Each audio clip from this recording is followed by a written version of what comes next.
The year was 1867, in the Arizona Territory. Summer was not a gentle season of warmth. It was a siege. The sun rose before 5 in the morning, a baleful orange eye, and immediately began its work of trying to kill everything that moved.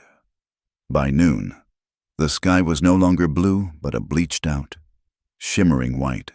The heat was a physical weight, a blanket dipped in molten lead. And there was the dust.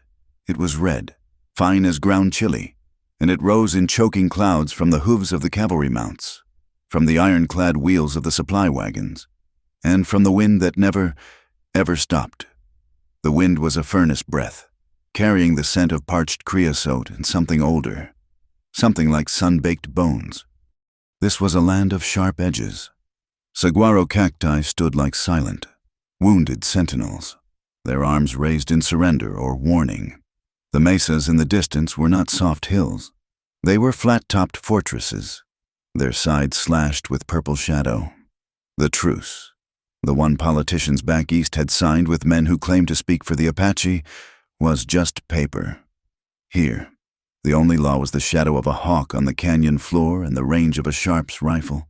The peace was a scab, thin and brittle, itching to be picked.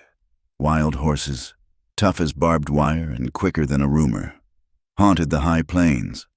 They were the color of the dust, and they were the only things that seemed to possess the freedom the land promised but so rarely delivered. Clara Wells understood sieges. She had survived one of her own. Back in Boston, her life had been besieged by expectations. She was the daughter of a respectable family, engaged to a respectable man. Daniel. His face was already beginning to blur, a watercolor portrait left in the rain. He had been a good man, she supposed, kind, with soft hands and a predictable laugh.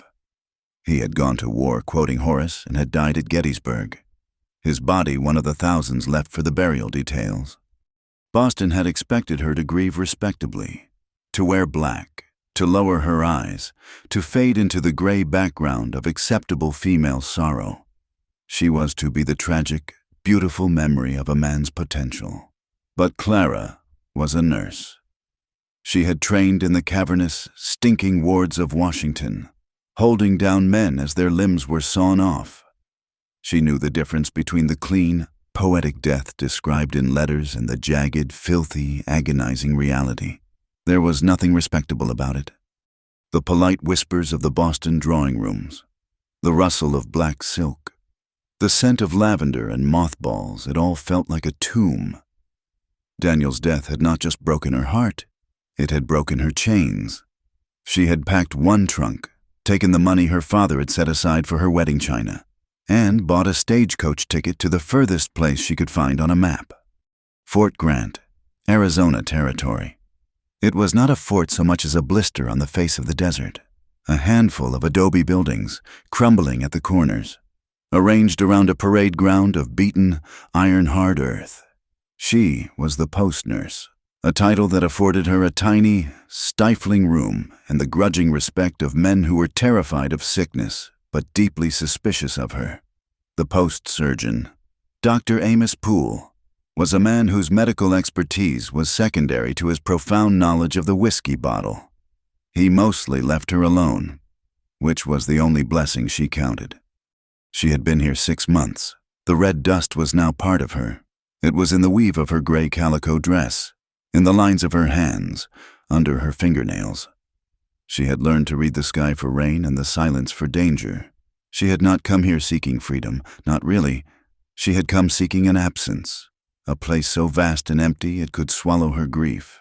Instead, she had found a place that was brutally, relentlessly full of heat, full of life that clawed its way from the cracked earth, and full of a quiet, simmering hatred that was more potent than any she had ever known. That hatred had a name, and often a face. Today, it was Talon. He was a man balanced on a knife edge, and the blade was sinking deep into his soul. He was of 2 bloods, and welcome in neither. His mother was Chiricahua Apache, sister to a great war chief. His father had been a white trapper, A man who had loved his mother but had loved the promise of gold more, disappearing into the mountains when Talon was just a boy. He had been raised in the high strongholds, taught the end ways. He could move through the rocks like a lizard, read a trail invisible to any other eye, and understood the sacred prayers to Usan, the Creator. But his hazel eyes, his father's eyes, always set him apart. In his youth, he had tried to bridge the gap. He had believed in peace. He had used his father's language to scout for the army, believing he could teach the white eyes to see the people as human. He had failed. The white men saw him as a useful tool, a tame Indian. His own people saw him as a half-breed, a Dilk-Ooge, a man walking a ghost trail. Then came Dry Creek, the accusation. He had been guiding a supply train, one he had been assured was bringing food and blankets to a peaceful band of Mescalero, as a sign of the new treaty. Instead, it had been an ambush, not by Apache, but by white men dressed as Apache, soldiers. He had recognized the man leading them, Captain Mallory. The massacre was brutal. Men, women, children, slaughtered, and the gold from the army pay wagon, gone. The blame fell on him, the scout, the half-breed. They said he had betrayed the train. Captain Mallory himself had signed the warrant, offered the reward, $200. Talon had fled, a warrior with no warband, a scout with no trail, hunted by one world and mistrusted by the other. He was a secret keeper, and the secret was that the civilized men in their blue uniforms were the true savages. The shots had come in the late afternoon, a flurry of them, echoing and flat in the dry heat. It was a common sound, a patrol letting off steam, or perhaps a nervous private shooting at a coyote. Clara had been gathering cliff rose and brittlebush. Dr. Poole scoffed, but she knew the tea from the bush eased a fever, and the rose hips, ground into a paste, could hold a wound clean. She was farther from the fort than she should have been, drawn by a patch of yellow flowers in the shade of an arroyo. The dry wash was a snake's path of sand and tumbled rock, 10 feet deep. The silence that fell after the gunfire was heavy, deeper than the usual quiet. It was a silence that listened. Her boot slipped on a loose rock. She looked down. It was not a rock. It was stained dark. She touched it. The stain was sticky, and it was red. Not the red of the dust, but the deep, alarming crimson of life. Her first thought was of a soldier, a man from the fort, wounded, lost. Her nursing instinct, a force stronger than her fear, took over. She looked around, her heart a frantic drum against her ribs. "Hello," she called. Her voice sounded tiny, ridiculous. There was another smear on the rock wall of the arroyo, and then another, leading up a steep, narrow game trail. This was foolish. This was the kind of foolishness that got people killed, the kind the soldiers told stories about. She was a fool woman, went looking for trouble, and found it. She hitched her skirts and climbed. At the top, the trail opened into a small, shaded hollow, choked with mesquite and prickly pear. She saw him. He was slumped against a boulder, half hidden by the thorny branches. He was not a soldier. He was Apache, the enemy. The primal fear that every white person in the territory carried hit her like a physical blow. He was the savage of her nightmares, the reason she kept a small, single-shot Derringer under her mattress. His chest rose and fell in shallow, ragged breaths. A Winchester rifle was held loosely in his right hand, the barrel resting on the ground. His left hand was pressed high on his side, his fingers dark with blood.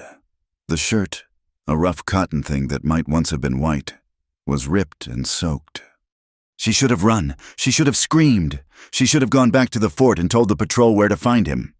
Instead, she saw the way his eyelids fluttered, the gray pallor under his copper skin. She saw the flies, already beginning to gather. He was not just the enemy. He was a dying man. She took one step into the hollow. The snap of a twig under her boot was like a cannon shot. His eyes opened. They snapped open, and they were not dull with pain. They were sharp, intelligent, and blazing with a hatred so pure it stopped her cold. They were the most startling hazel, flecked with gold, and they pinned her to the spot. The Winchester came up. It was not a loose, weak movement. It was a coiling of muscle, a single, fluid motion born of desperation. The muzzle was level, aimed directly at her heart. "Stop," he commanded. The word was a low rasp, but the English was perfect. It was the cultured, clear English of an Eastern school, not the broken pidgin of the fort scouts. Clara froze, her hands flying up to her mouth. Her basket of herbs slipped from her grasp, scattering cliff rose and leaves onto the bloody dust. I saw the blood," she stammered. "I thought—" "You thought you would find a wounded soldier," he finished for her. His voice was tight with pain. "You thought wrong." He winced, a tremor running through his powerful shoulders. The effort of holding the rifle was costing him. "You are hurt," she said, the nurse in her unable to stay silent. He spat. The gesture was full of contempt. "A keen observation. Now go, run back to your fort. Tell your bluecoats. Bring them. I will take one or two with me." Clara looked at the rifle, then at his side. The blood was pulsing, a steady, dark rhythm. He was bleeding out. "They will hang you," she said, not knowing why she said it. A grim, terrible smile touched his lips. "They will try." The hatred in his eyes was a wall. It was the wall that separated the fort from the desert. It was the wall of prejudice, of fear, of 1,000 murders on both sides. She was white. He was Apache. They were, by the brutal logic of this land, mortal enemies. And yet, she had left Boston to escape a life where everything was defined, where every line was drawn. She looked at this man, a savage, who spoke better English than the cavalry sergeant, and she saw only the wound. "I am a nurse," she said, her voice stronger now. He laughed, a harsh, dry sound that turned into a racking cough. Blood flecked his lips. He spat again. "A nurse, a white nurse, here to fix the broken savage. Go!" He gestured weakly with the rifle. "You will be dead by sundown," she said, her tone sharp. "That wound is high, but it is deep. It will fill your lungs, or the heat will poison it. You will die alone in this hole, hating a woman who tried to help you." His eyes narrowed. No one spoke to him this way. White women, in his experience, either screamed or simpered. This one was lecturing him. Clara unslung the medical satchel from her shoulder. She kept it stocked from her own meager funds. She set it on the ground, her movements slow, deliberate. "I have bandages and carbolic. It will hurt, but it will stop the bleeding." "I do not want your help," Talon snarled, but his voice was weaker. The rifle barrel wavered, dipping toward the ground. "I am aware of that," Clara said, her own Boston upbringing surfacing as a cool, brisk authority. "But I am not giving you a choice in the matter. Now, if you shoot me, you will still die. Only you will have added one more murder to your tally. If that is what you want, do it. Otherwise, put that rifle down." She held her breath. He was staring at her, his hazel eyes a mix of fury, disbelief, and a pain so profound it had nothing to do with the bullet in his side. He was staring at her as if she were a new kind of creature, one he did not understand. He watched her. He saw the dust on her cheek, the earnest, stubborn line of her mouth. She was not afraid, or if she was hiding it better than any soldier he had ever seen. Slowly, inch by agonizing inch, the barrel of the Winchester lowered until its butt rested on the ground. His hand did not leave the stock. "You come closer," he rasped. "I will still kill you." "A fair warning," Clara said, her heart hammering so hard she was sure he could hear it. She knelt in the red dust, the space between them alive with the impossible. The hot wind swirled, lifting a strand of her blonde hair. She opened her satchel and pulled out a roll of white linen. The hatred was still there, thick as smoke. But something else had entered the hollow, a thread of connection, as thin and as vital as the bandage she was about to use. She moved, not quickly, but with a nurse's steady purpose. The hollow was silent save for his breathing and the whine of a fly. "If you move your hand," Clara said, her voice low, "you will bleed faster. I am going to cut the shirt. Do not—" "I know what carbolic feels like," he rasped, cutting her off. He stared past her, at the opening of the hollow, his face a mask of stone and pain. She took her shears from the satchel. The cotton of his shirt was stiff with drying blood. She cut upward, the metal shears cool against his hot skin. He flinched, a sharp intake of breath. But it was not from the shears. It was the touch, the casual, professional intimacy of her fingers brushing his ribs. It was a touch he had not felt from a white person that was not a blow or a shove. The wound was high on his left side, just below the armpit. The bullet had gone in, but it had not come out. It was ugly, torn, and oozing dark blood. "This will be the worst part," she said, uncorking the small brown bottle. She soaked a pad of linen. "Hold on." She pressed the carbolic-soaked pad into the wound. Talon did not cry out. A long, shuddering hiss escaped his clenched teeth. His entire body went rigid, the muscles of his arms and chest leaping into sharp relief. His knuckles on the rifle stock turned white, but he held still. Clara worked quickly, her hands sure, cleaning the wound with a clinical detachment she did not feel. Her heart was a trapped bird. She packed it, her fingers probing the edges of the raw flesh.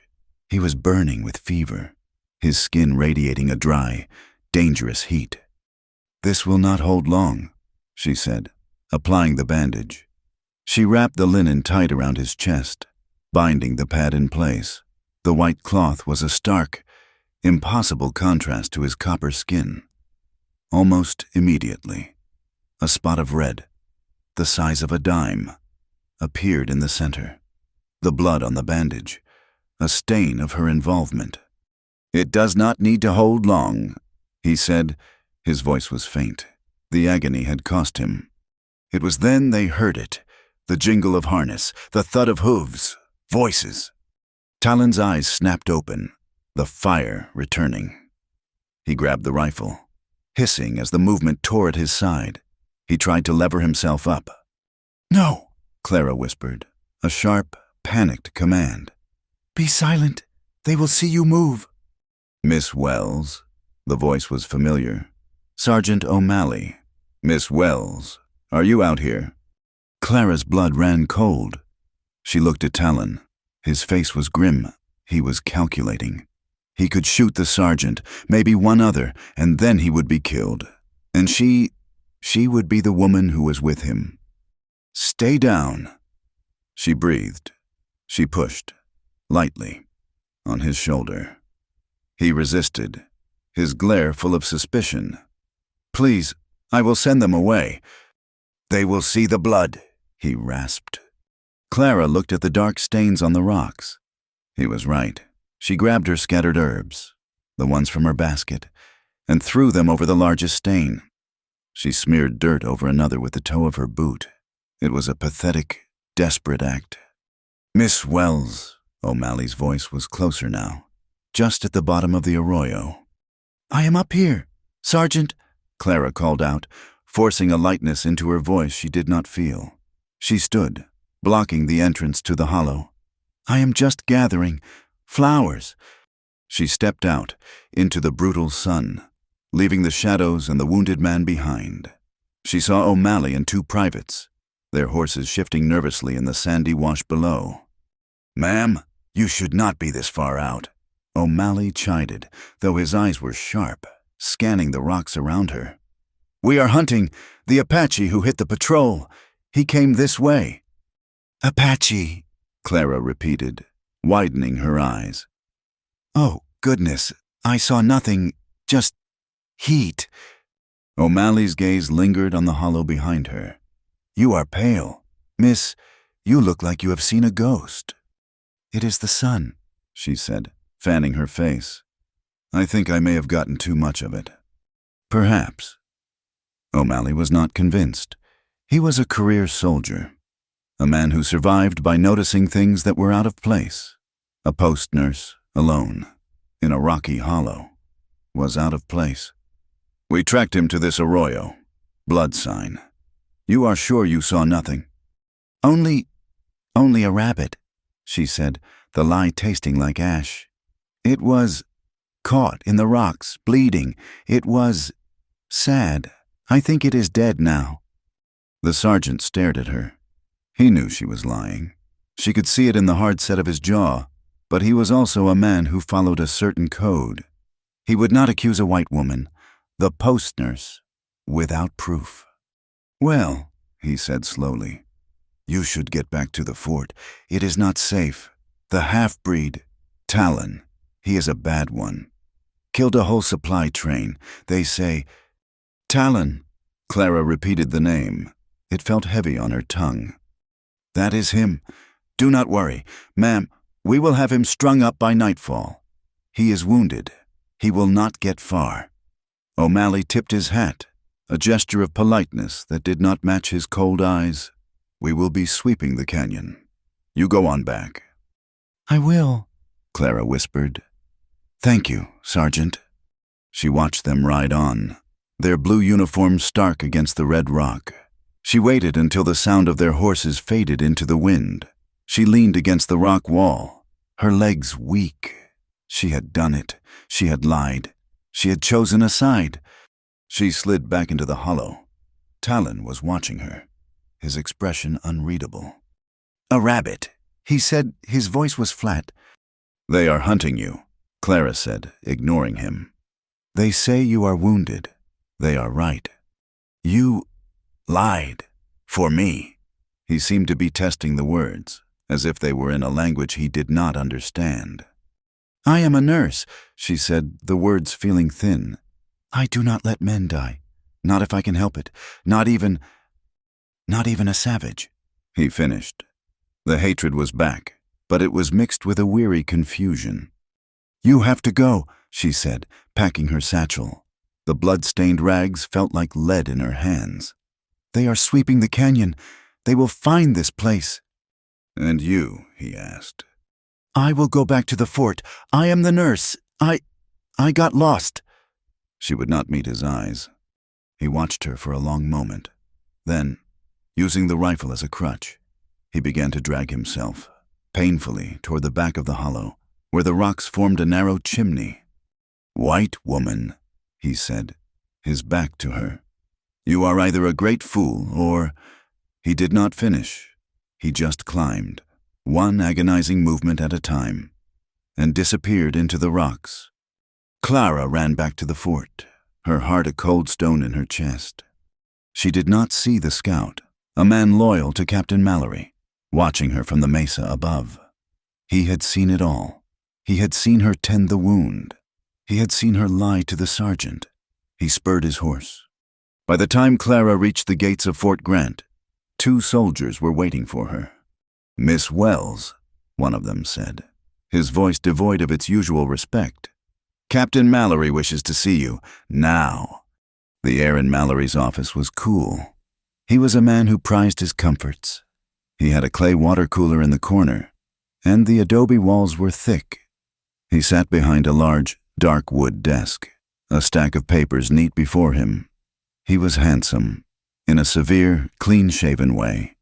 His blue uniform was immaculate, the brass buttons polished. He looked like a photograph of a hero. He did not stand when she entered. Miss Wells, he said, his voice smooth, pleasant. Please, sit.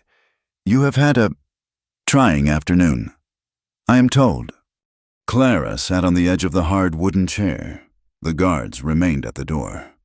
Captain, she said, her voice shaking slightly, I have just received a disturbing report. He folded his hands, his blue eyes fixed on her. A report that suggests your loyalties are confused. Sir, I do not understand. Do not you, Mallory smiled. It did not reach his eyes. You were seen in the Arroyo del Diablo, with the fugitive, Darlin. You were seen... ministering to him, tending his wounds, a touching display of Christian charity. And then you were heard lying to Sergeant O'Malley, obstructing a military operation. Clara's mouth went dry. He was a wounded man. He is not a man, Mallory corrected, his voice hardening, losing its pleasant veneer. He is an animal, a rabid dog, and you, Miss Wells, you have fed him. You have given comfort to a murderer, an enemy of the United States. In this territory, in this time of war, that is treason. The word hung in the cool air. Treason. The penalty was death. I am a nurse, she said, the words a desperate plea. My oath is to— Your oath, Mallory snapped, standing now, is superseded by the Articles of War. You are an employee of this army. You live under its protection, and you have betrayed it. Clara shrank back. This was the true power of this land. Not the heat, not the Apache. It was this, the cold, unblinking righteousness of men like Mallory. He said he was innocent, she whispered, not knowing why she was defending him. Mallory laughed. Innocent. He led the slaughter at Dry Creek. My own men, his own guides, butchered. He is a half-breed. They are the worst. They have the savage's cunning and the white man's intelligence. A volatile combination. He walked around the desk, stopping in front of her. He loomed over her. However, he said, his voice dropping to a conspiratorial hush, you are useful. You are a woman. He might trust you. Clara looked up, confused. What? I am not a cruel man, Miss Wells. I do not wish to see a woman of your breeding hang. He smiled again. He is wounded. He will seek shelter. His people are hiding in the Dragoon Mountains. We know this, but we cannot find them. They melt into the rocks. But you— He placed a hand on her shoulder. She recoiled from the touch. You could find him, Mallory continued, ignoring her reaction. Go to him. Be the compassionate nurse. Tell him you have run away. Tell him you believe his pathetic lies. Get him to trust you. Lead us to his camp, and this entire unpleasant business will be forgotten. You will be a hero, Miss Wells. She stared at him, horrified. He was asking her to be a spy, to use her oath, her one core belief, as a weapon. And if I refuse? She whispered. Mallory's face went blank. He returned to his desk. Then you are a traitor. The tribunal will be convened at 900 hours tomorrow. The gallows are efficient. It will be quick. He picked up a pen, as if dismissing her. The guards will escort you to your quarters. You are under arrest. Her room was a prison. A single soldier stood outside her door. She sat on her cot, the world she had built for herself crumbling around her. She had come west to escape a world of suffocating rules, only to find herself trapped by a set of far more brutal ones. She thought of Daniel, of his clean, honorable death. This was filthy. Hours passed. The sun set. The air in the room grew cold. She was going to die. A pebble hit the small, high window. Clara startled. It came again, a sharp tick against the glass. She dragged her chair over, her heart pounding. She climbed up and peered out. In the sliver of moonlight between the barracks and the mess hall, a shadow detached itself from other shadows. It was him. It was Talon. He looked up. His face was a pale, ghostly shape in the dark. He was leaning heavily against the wall. He should be miles away. He should be dying.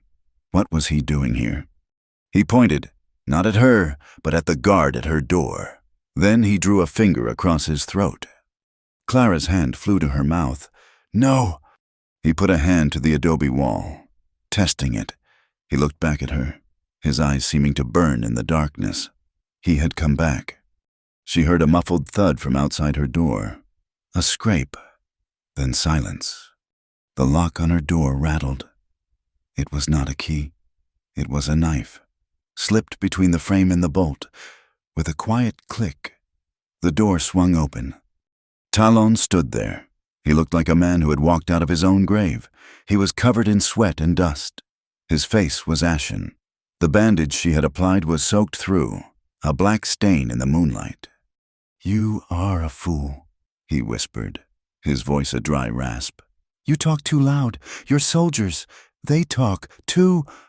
You... How?" she stammered. "The guard is asleep," he said. "Get your things. Quickly. We are leaving." "Leaving where they will catch us. They will kill us." "They will kill you," he corrected. "Here, at 900 hours, I heard them. Mallory's men, they were celebrating your sentence." He had come back for her. The wounded, dying savage had returned to the heart of the fort, risking capture and death for her. "Why?" she breathed. "You did not run," he said, as if it were the only answer that mattered. "Now, we run, or we die here. I will not die in a cage, and you will not die for a lie." He grabbed her arm. His grip was surprisingly strong. He pulled her out of the room, into the hallway. The guard was slumped against the wall, a nasty bruise on his temple. He was breathing. Talon had not killed him. They moved like ghosts. He led her, not toward the gate, but toward the stables, keeping to the deepest shadows. An alarm bell sounded. A shout. "The prisoner is gone! The Apache!" "He found the guard," Talon hissed. "Run." He shoved her toward the horses. He was already working on the tethers, his knife flashing. He threw her onto the back of a nervous cavalry mount, then swung himself onto another. "Ride!" he yelled, kicking his horse into a gallop. "Ride for the east gate. They will expect the mountains."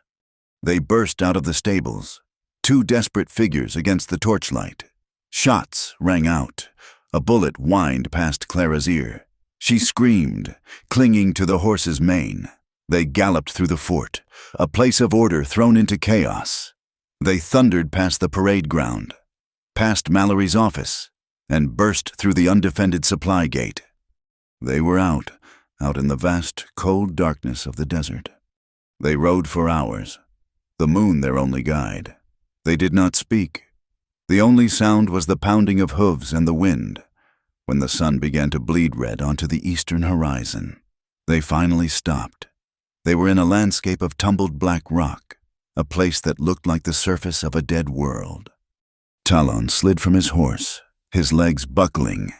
He collapsed against a rock. Clara rushed to him. His fever was raging. "We have to stop the bleeding," she said, her hands shaking. "First, water," he gasped, pointing to his canteen. She helped him drink, his head heavy in her lap. "They will follow us," she said, looking back at the open desert.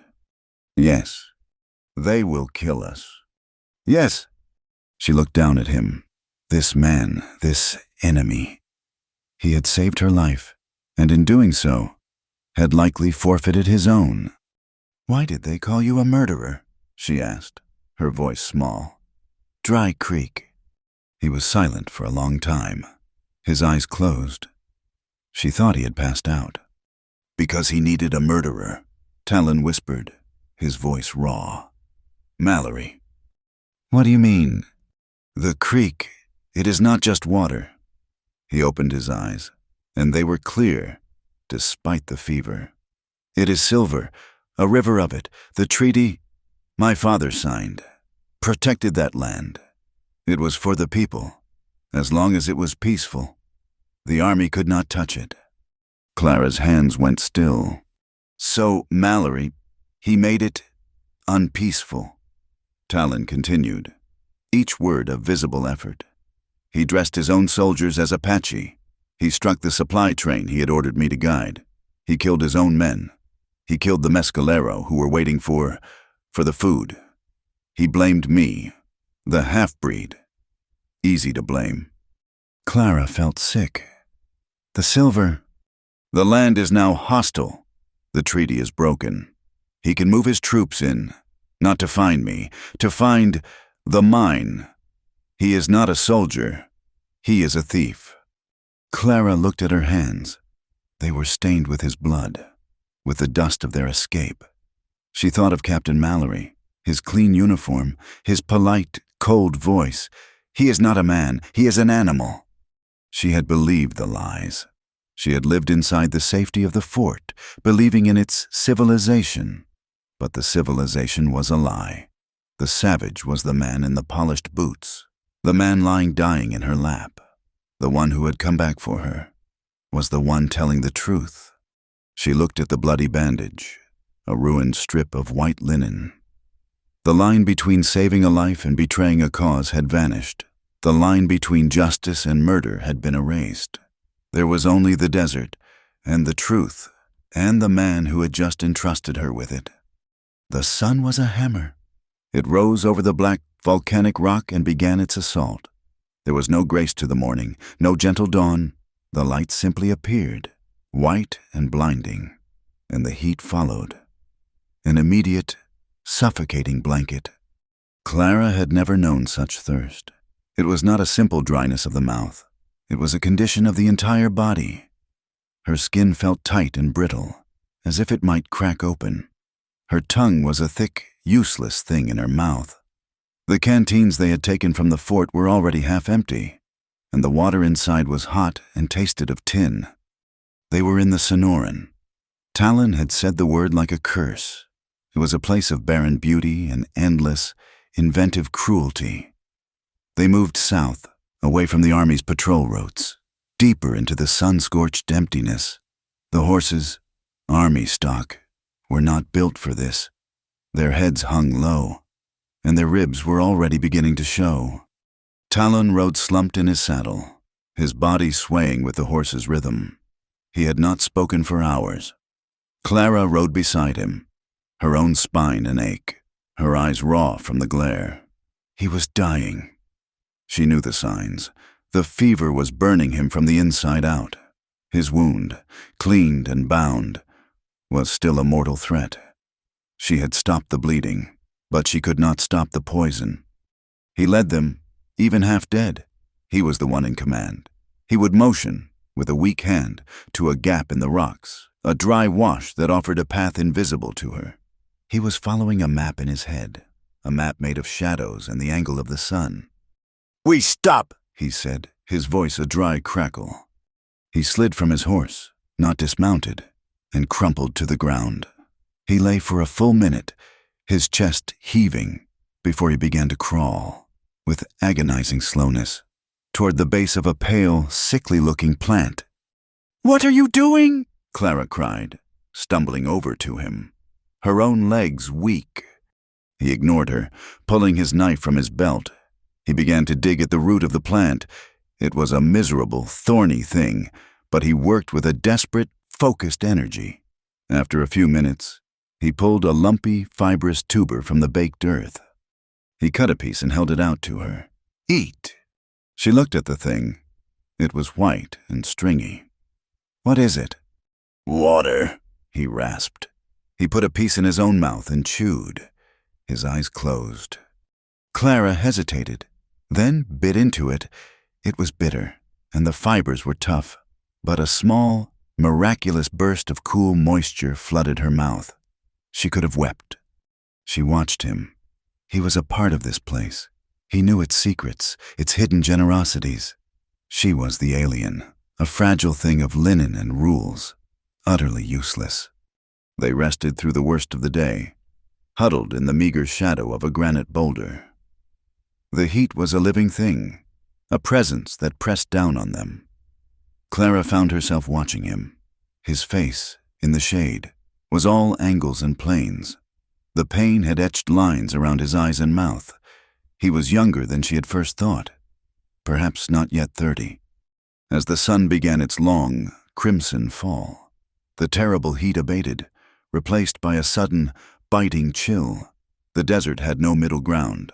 Talon shivered, a violent, rattling tremor that shook his whole frame. The fever was high. He pushed himself up to a sitting position, his back against the rock. He looked east, toward the mountains, now a deep, bruised purple against the twilight sky. He fumbled inside a small leather pouch at his belt. He took out a pinch of something. Corn pollen. Bright yellow. He held it up. He began to chant. Clara froze. The sound was not like any human voice she had ever heard. It was low, rhythmic, a sound that seemed to come from the earth itself. It was not a plea for mercy, like the hymns in her Boston church. It was not a wail of guilt. It was a statement. It was a conversation. He was speaking to the wind, to the fading light, to the stones. He chanted, and the sound wove itself into the immense, gathering silence. He cast the pollen into the air, a small, bright cloud that hung for a second, and then was gone. She watched, her breath caught in her throat. She had expected the rituals of a savage to be frightening, full of blood and ecstatic cries. This was beautiful. It was a faith of roots and sky, of acknowledging the world as it was. It was a religion of the land, and for the first time, she understood what that meant. She felt a profound, aching connection to him and to the alien world he inhabited. He was not just a man. He was the voice of this place. When he finished, he was shaking, his face slick with sweat. He saw her watching him. His eyes, clear and lucid in the twilight, held a deep, unanswerable sadness. Usin, he whispered, the Creator, he does not live in a house. He said nothing more.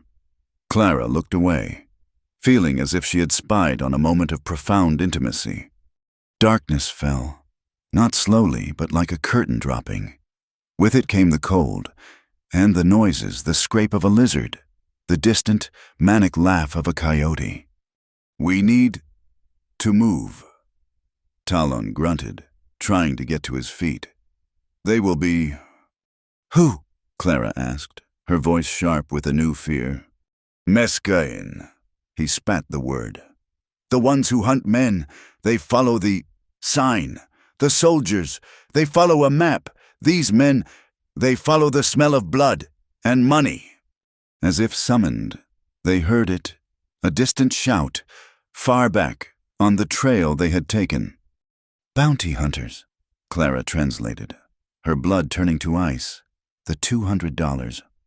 Go, Talon said, pushing at her. Take your horse. Ride. I will. Do not be a fool, she snapped, her terror making her angry. You cannot fight, and I will not run. We hide. She grabbed the reins of his horse and pulled him, stumbling, into a narrow fissure in the rocks. It was a cleft, barely wide enough for the horses, leading to a small, enclosed space, a pocket in the granite, hidden from the main trail. Here, she said, be silent. They waited. The sounds grew closer. The rough voices of men cursing in English and Spanish, the clatter of shod hooves on rock. They passed the fissure, not 20 yards away. Clara held her breath, her hand clamped over her own mouth to stifle the sound. She could feel Talon beside her, a rigid, burning column of hatred and fever. The sounds faded. They were gone. For now. They will camp. Talon whispered, his body slumping against the rock wall. They will find our trail in the morning. Then we have tonight, Clara said, her voice hard. She untied her bedroll. We must risk a fire. You are freezing, and I must see to that wound. They made a tiny, almost smokeless fire of dry mesquite, deep in the rocky pocket. It was a terrible risk. But the alternative was to let Talon die of cold and infection. The small flames licked at the wood, casting frantic, dancing shadows. She heated water from the canteen in her small tin cup. This is going to hurt, she said.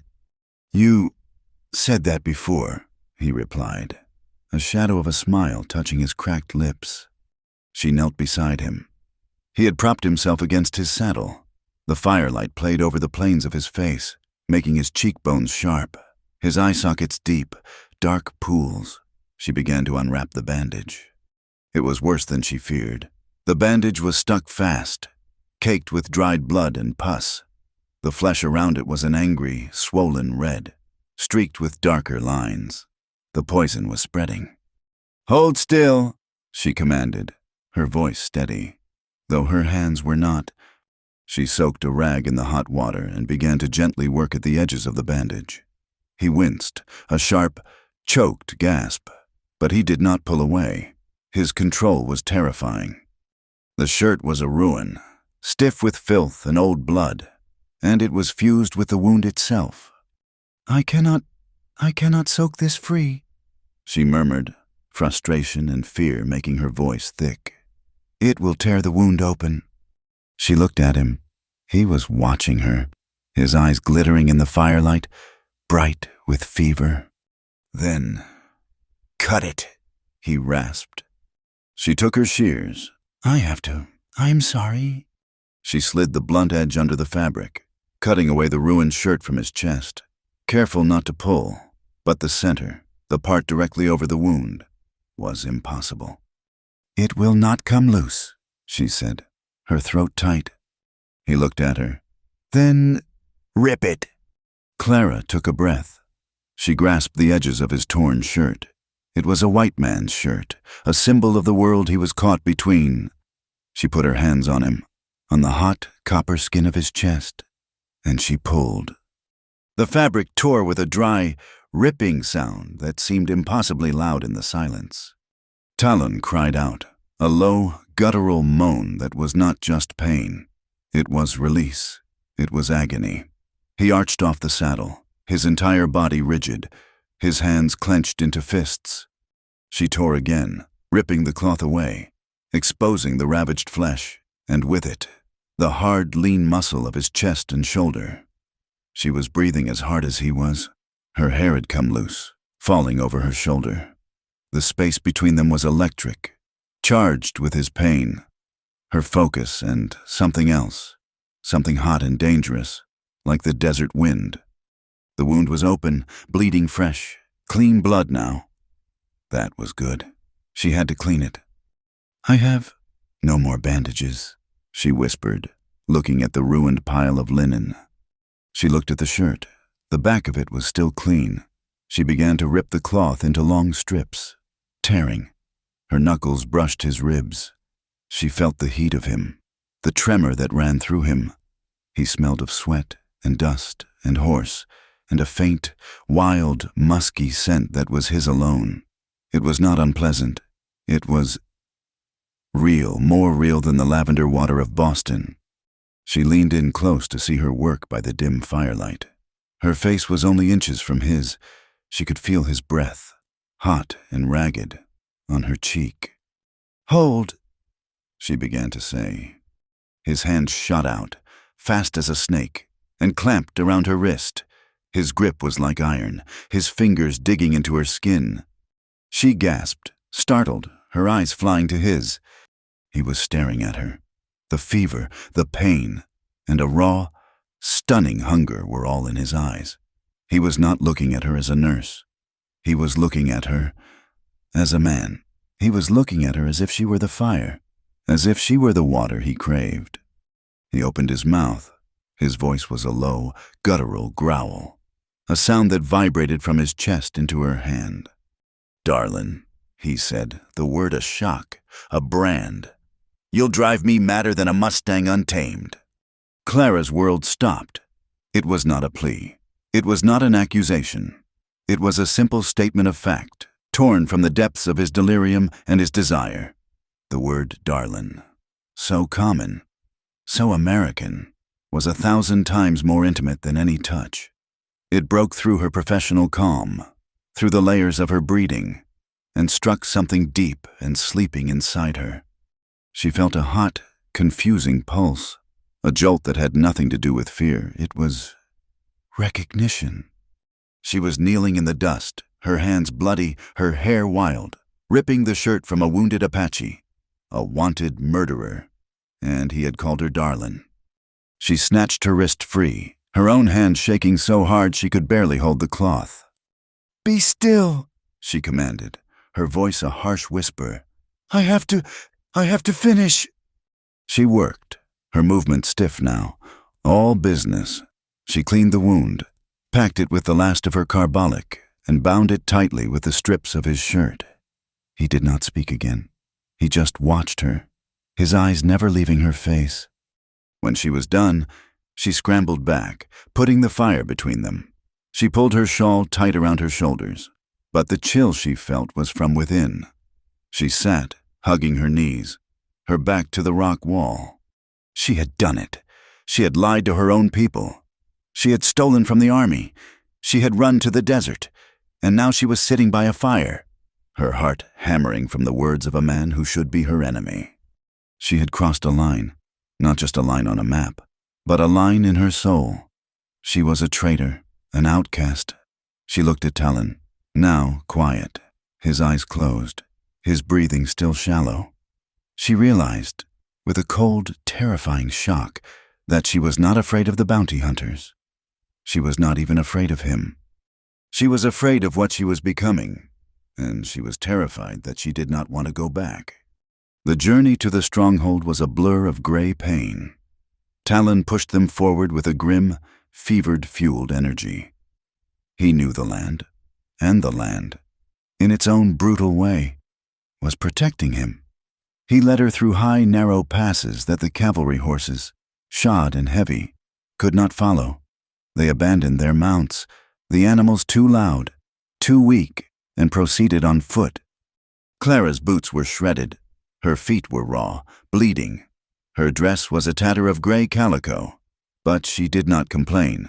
She watched Talon, his movements economical, his every ounce of strength focused on the next step. He was a man running on memory, his body long past the point of exhaustion. He stopped, his hand on a sheer rock face. "We are here." Clara looked. She saw nothing but rock and shadow. He pushed aside a curtain of long dead ivy, revealing a dark, narrow crack. He slid through. After a moment of panicked hesitation, she followed.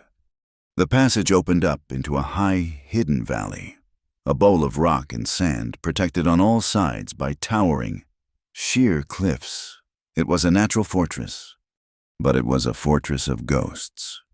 The wind was the only resident. It howled through the canyon, a thin, mournful sound, and it was full of ash. The smell was old, of cold fires and loss. This was not a thriving village. It was a ruin. Dozens of wiki-ups, the dome-shaped Apache homes, were scattered across the valley floor. Most were just skeletons, their coverings of brush and hide burned away, leaving only the blackened frames, like the ribs of starved animals. Belongings were scattered, kicked over, and broken.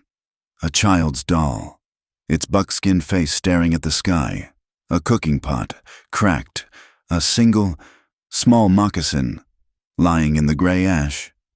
This was what Mallory had done. This was Talon's home. "They are gone," Clara whispered, her hand to her mouth. "No," Talon rasped. "They are here." He stumbled forward. From the caves, high up in the cliff walls, figures began to emerge. They were not warriors. They were the old, the very young, and the wounded. A handful of women, their faces gaunt, their eyes hard, and one or two old men, their bodies frail but their expressions fierce. They were the survivors, the remnant. They gathered around Talon, their hands touching him, murmuring his name in their low, guttural language. He was their chief, their young leader, and he had come back. Then they saw Clara. The murmuring stopped. The hands that had been reaching for Talon now pointed at her, the faces, which had shown a flicker of hope, now hardened into masks of pure, unadulterated hatred. An old woman, her face a map of wrinkles and grief, her white hair unbound, stepped forward. She was magnificent and terrifying. She held herself with the authority of a queen. She looked at Clara, and her eyes, black and bright as obsidian, raked her from head to foot. She spoke, her voice a sharp rattle. She spat at Clara's feet. Clara flinched as if struck. "She asks," Talon said, his voice weary. Why I bring the Pindalikoyi, the white eye. She says, have her people not done enough? He leaned against a rock, the journey and the confrontation draining the last of his strength. Tell her I'm a nurse, Clara said, her voice shaking. I want to help. Talon translated. The old woman laughed, a harsh, dry sound, empty of humor. She replied, pointing at Clara. Then at the burned wiki-ups. Grey Willow says we have had enough of the White Eyes. Help. Talon translated. She says your help is a bullet. Your kindness is a fire. She says you are a spy, that you have led the soldiers here. No, Clara cried. That is not true. They see your dress, Talon said, his voice flat. They see your skin. It is all the truth they need. Grey Willow stepped toward Clara, her hand raised. She was going to strike her. No, Talon said, his voice quiet, but with an edge of steel that cut through the old woman's rage. He spoke to her in Apache, his voice pleading, then arguing, then commanding. It was a long, complex speech. He was staking his life, his leadership on this moment. When he finished, Grey Willow was silent. She stared at Talon, then back at Clara. She did not lower her hand, but she did not strike.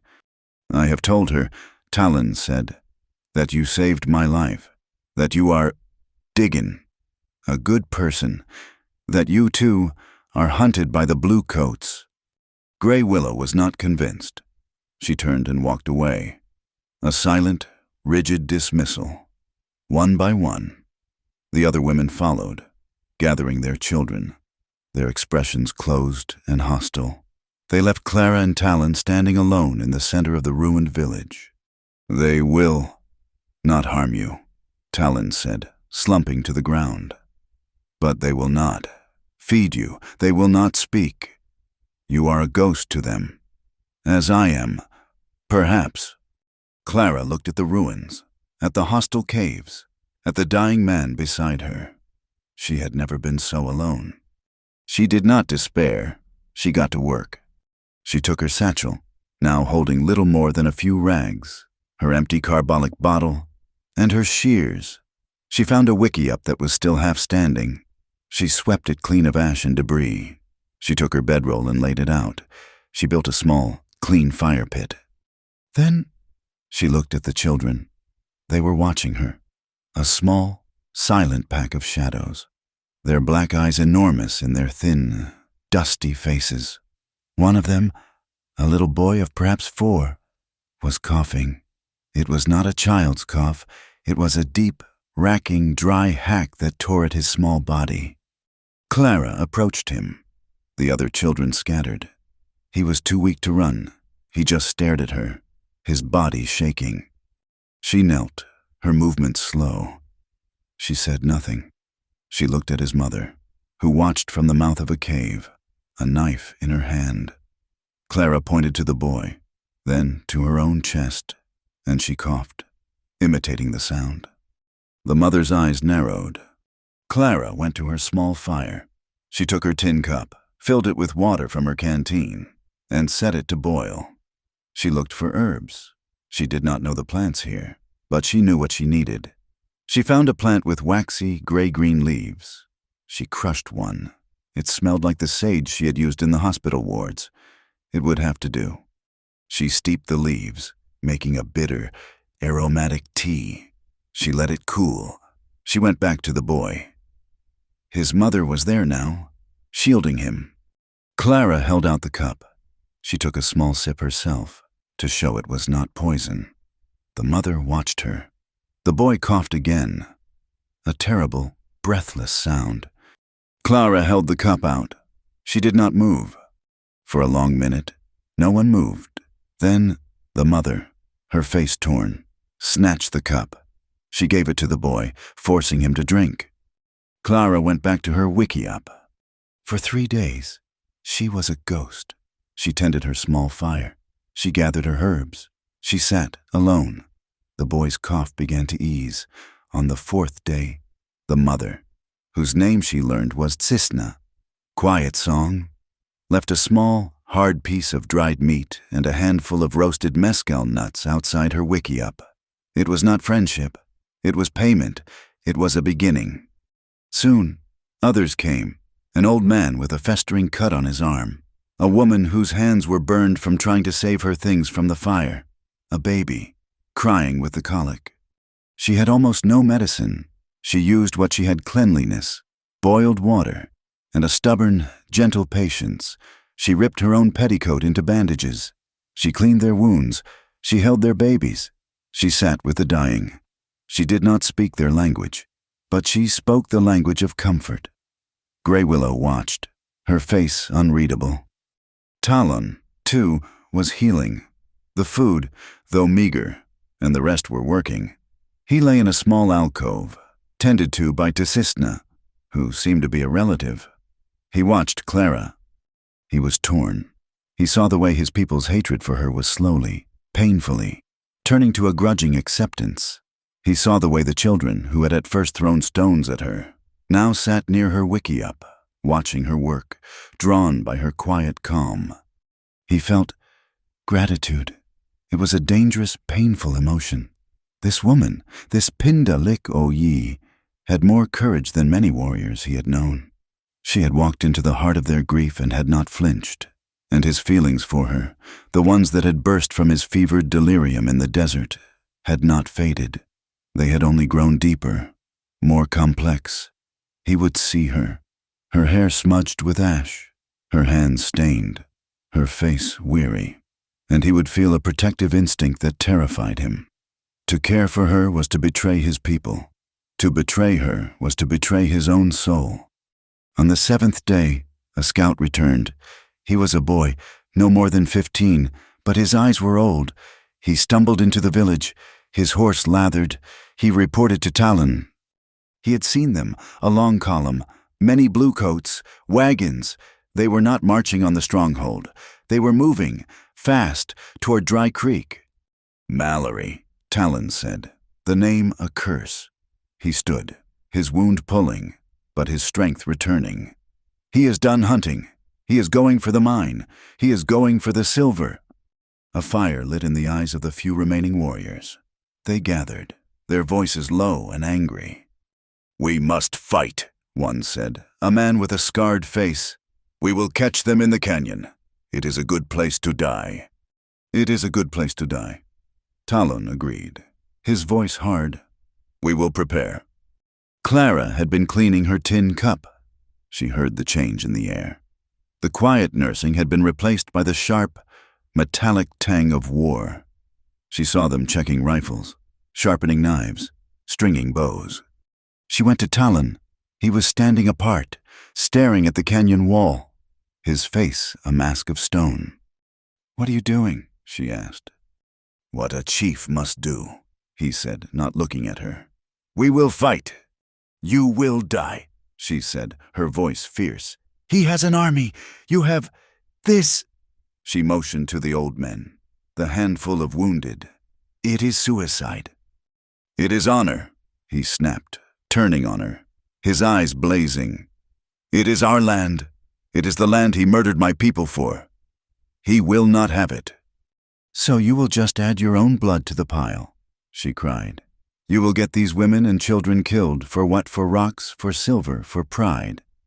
His hand flashed out, and he gripped her arm, his fingers digging in. "Do not speak to me of pride. You know nothing.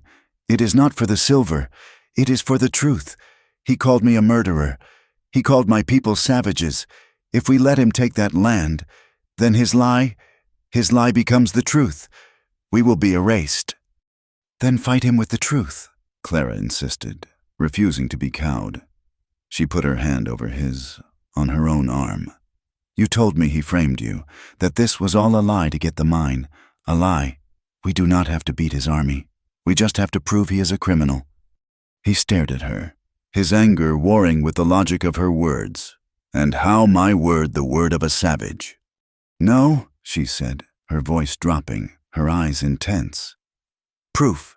There must be proof. At the mine, at Dry Creek. Orders, a letter, a witness who was paid to be quiet. Before you lead your people to their graves, you and I, we will go there. We will find it."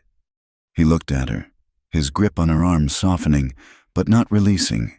He searched her face, as if seeing her for the first in. She was not just a nurse. She was a warrior of a different kind. "You would go back," he whispered, "to that place." "You came back for me," she said simply.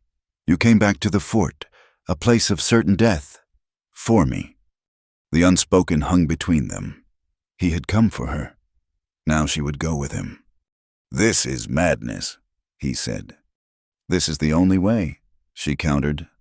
He looked at the faces of his people, the old, the young, the hopeless.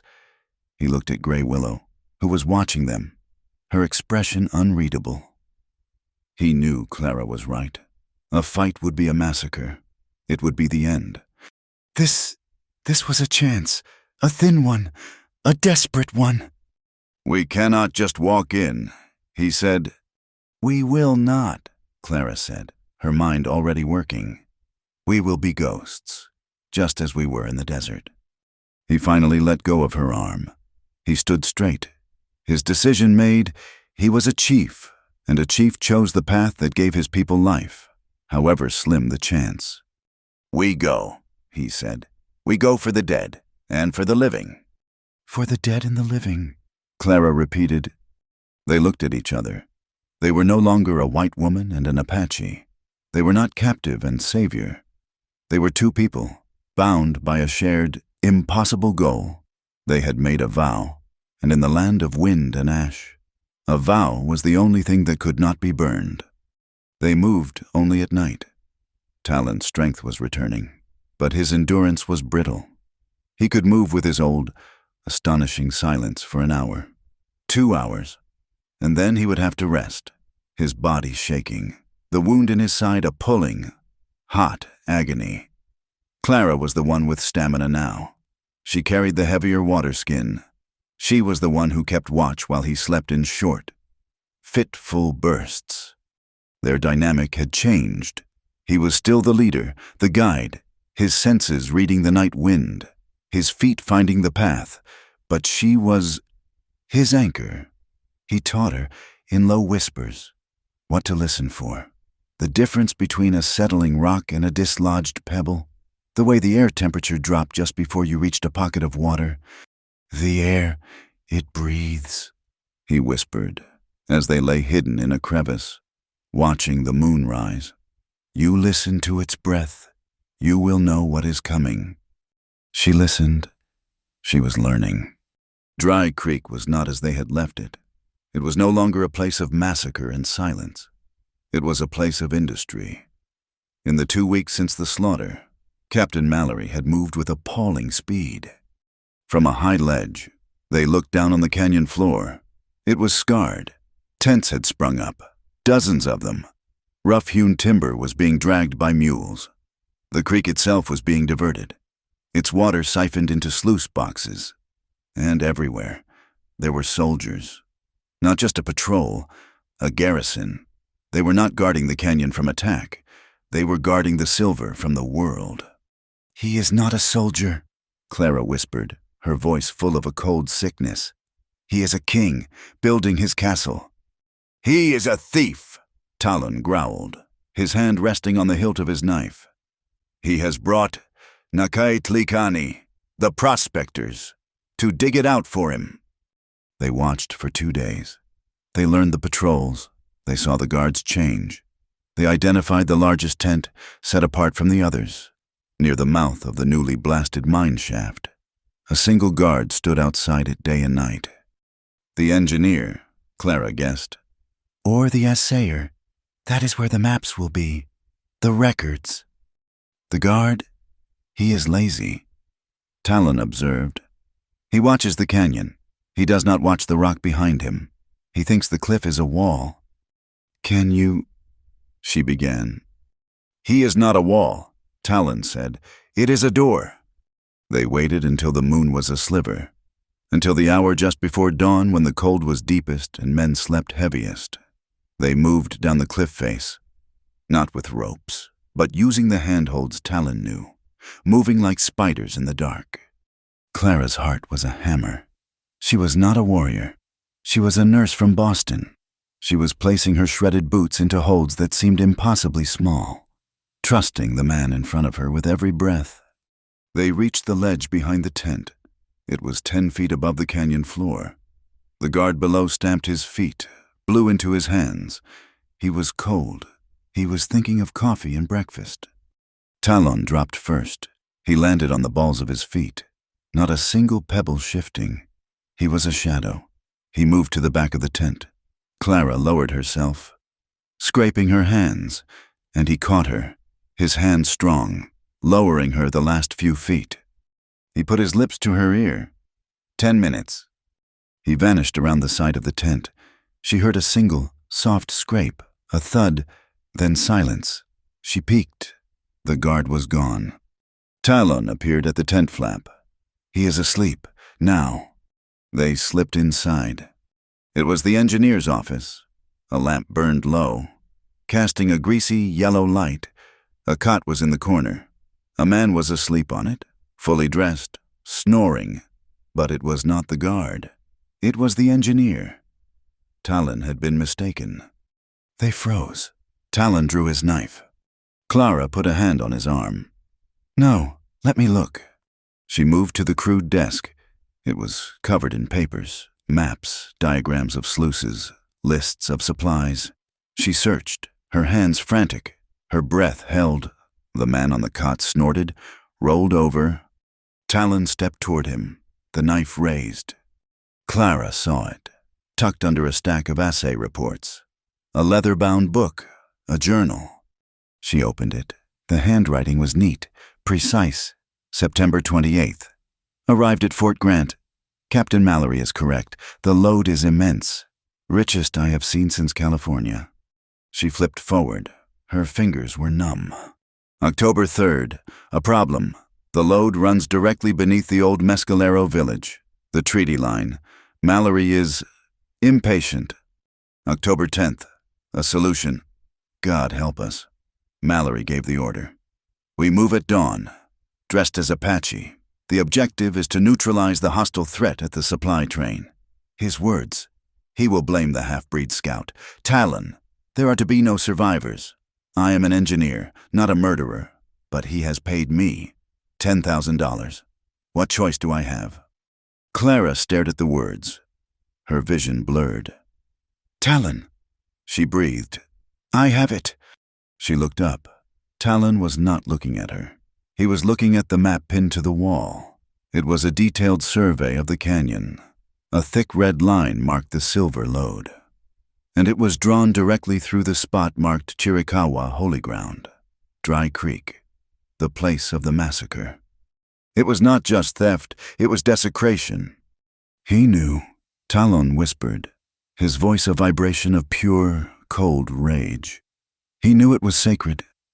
The man on the cot stirred. He opened his eyes. He saw the Apache warrior, the white woman. He saw the open journal in her hand, his mouth open to scream. Talon was across the room in a single bound. His hand clamped over the man's mouth.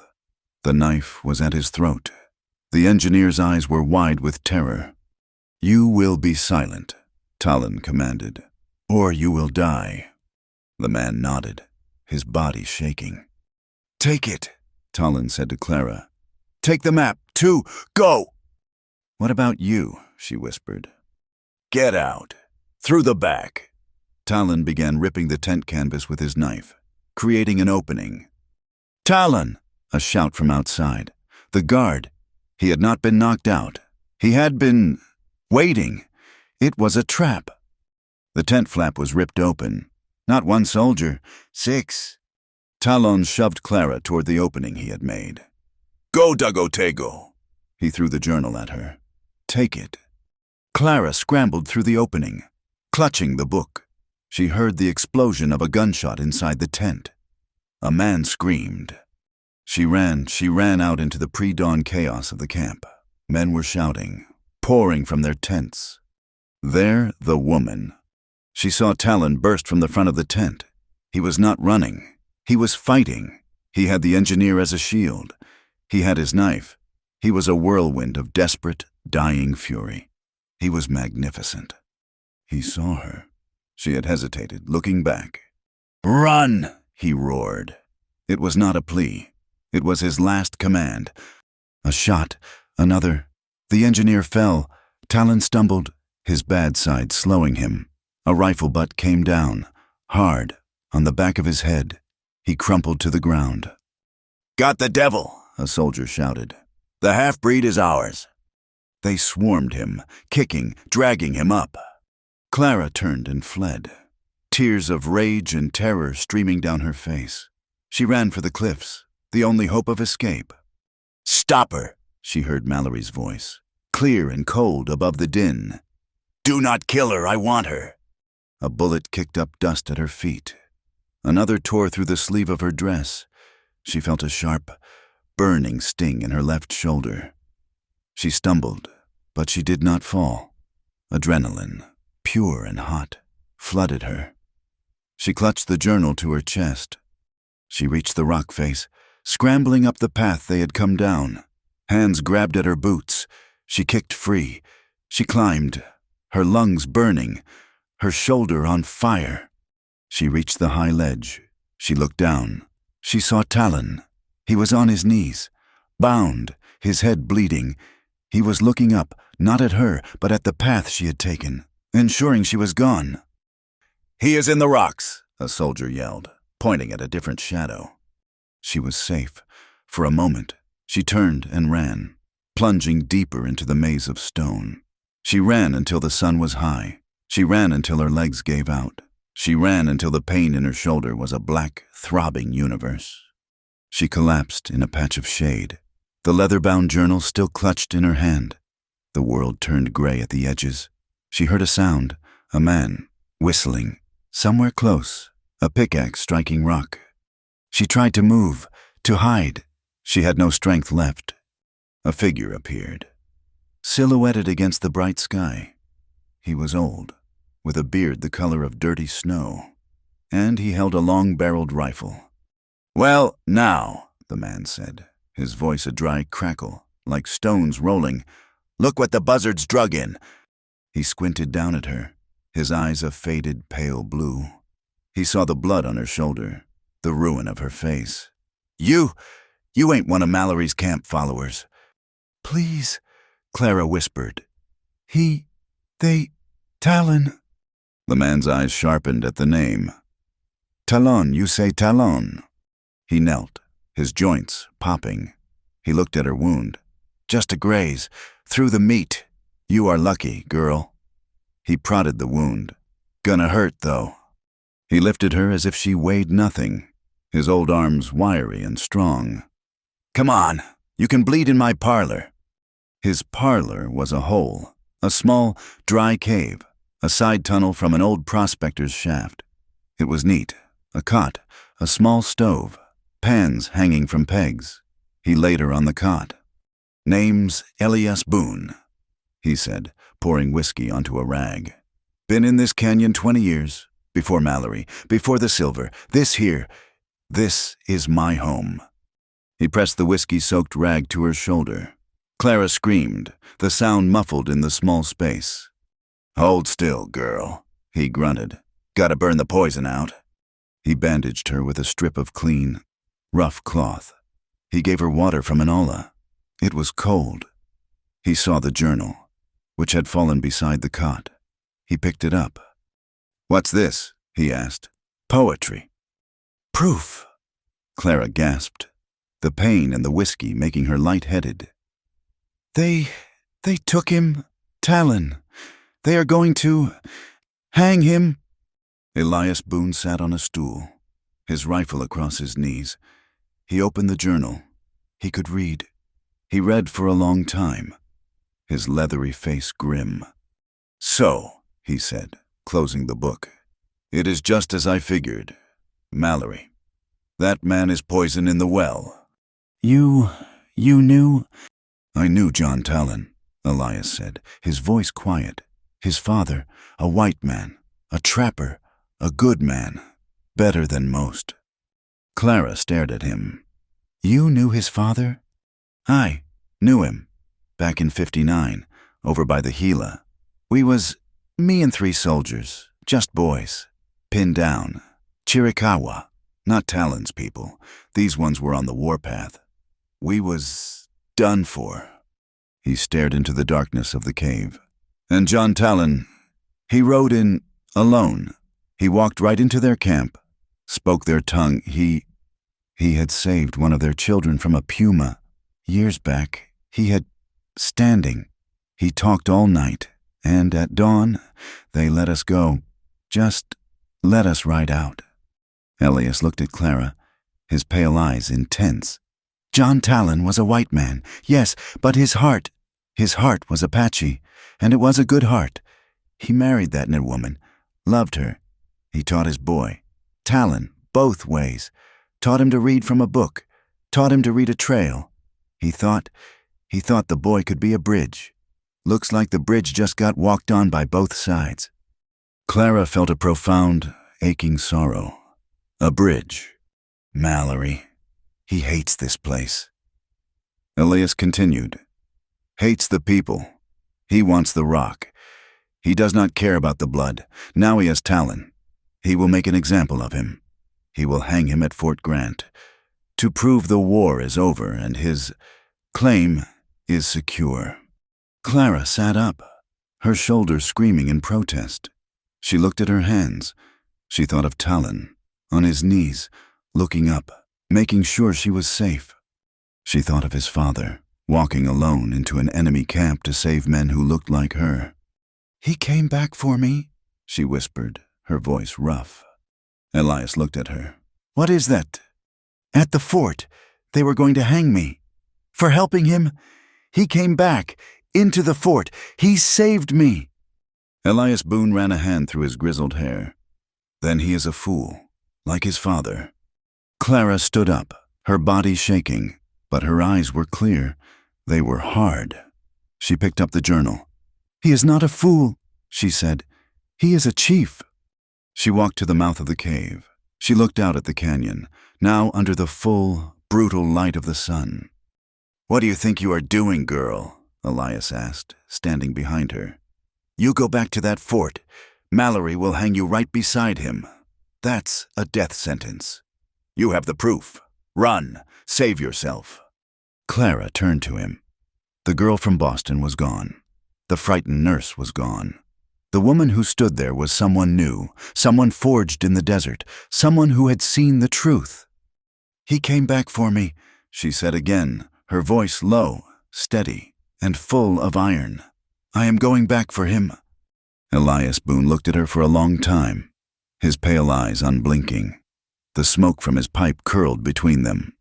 That, he said at last, is a death sentence. You know that. You walk back into his camp. You are not walking out, not alive. He came back for me, Clara repeated. It was the only fact in the world that mattered. The old man sighed, a dry, rattling sound. He tapped his pipe against the stone. Aye, the boy has his father's heart, and his father's foolishness. He stood, his joints cracking. If a fool is going to jump off a cliff, it is best not to let her go alone. I cannot go with you, girl. I am too old to be running, but I can give you a map. He pulled a crate from under his cot. It was full of things, fuses, oiled paper, sticks of dynamite. Mallory is a blasting man, Elias said, his voice low. He thinks he can tear the silver from the mountain's guts. He has a magazine backed up against the new shaft. He keeps it, poorly guarded. He is arrogant. He thinks no one would dare. He drew a map in the dirt floor of the cave. He showed her the tent, Mallory's office. He showed her the barracks, and he showed her the small, windowless shed, marked with a red X. He has wires, Elias explained, running from the magazine to the new tunnels. He's setting his charges. A man who knew he could tap into those wires, or a woman. This here. He handed her a small, copper-cased blasting cap, and a box of matches. "This is the devil's own toothpick. You get this near his wires. You find a spark. You will have his attention. He will be expecting an attack from the Apache," Clara reasoned, her voice low, her mind racing. "From outside." "Aye. He will be looking at the ridges. He will not be looking at the nurse who walks right in his front door." I do not understand." Elias gave her a gap-toothed, grim smile. "He is a military man. He has routines. He has expectations. He is not expecting you. He is expecting a savage raid. What he ain't expecting is a pale, wounded woman. He has wounded men, girl, from that fight, from the blasting. He has no doctor, not one he trusts." "Dr. Poole," Clara whispered. "Aye, that drunkard. Mallory sent a rider to Fort Grant yesterday. I saw him. He is asking for supplies. And for a surgeon.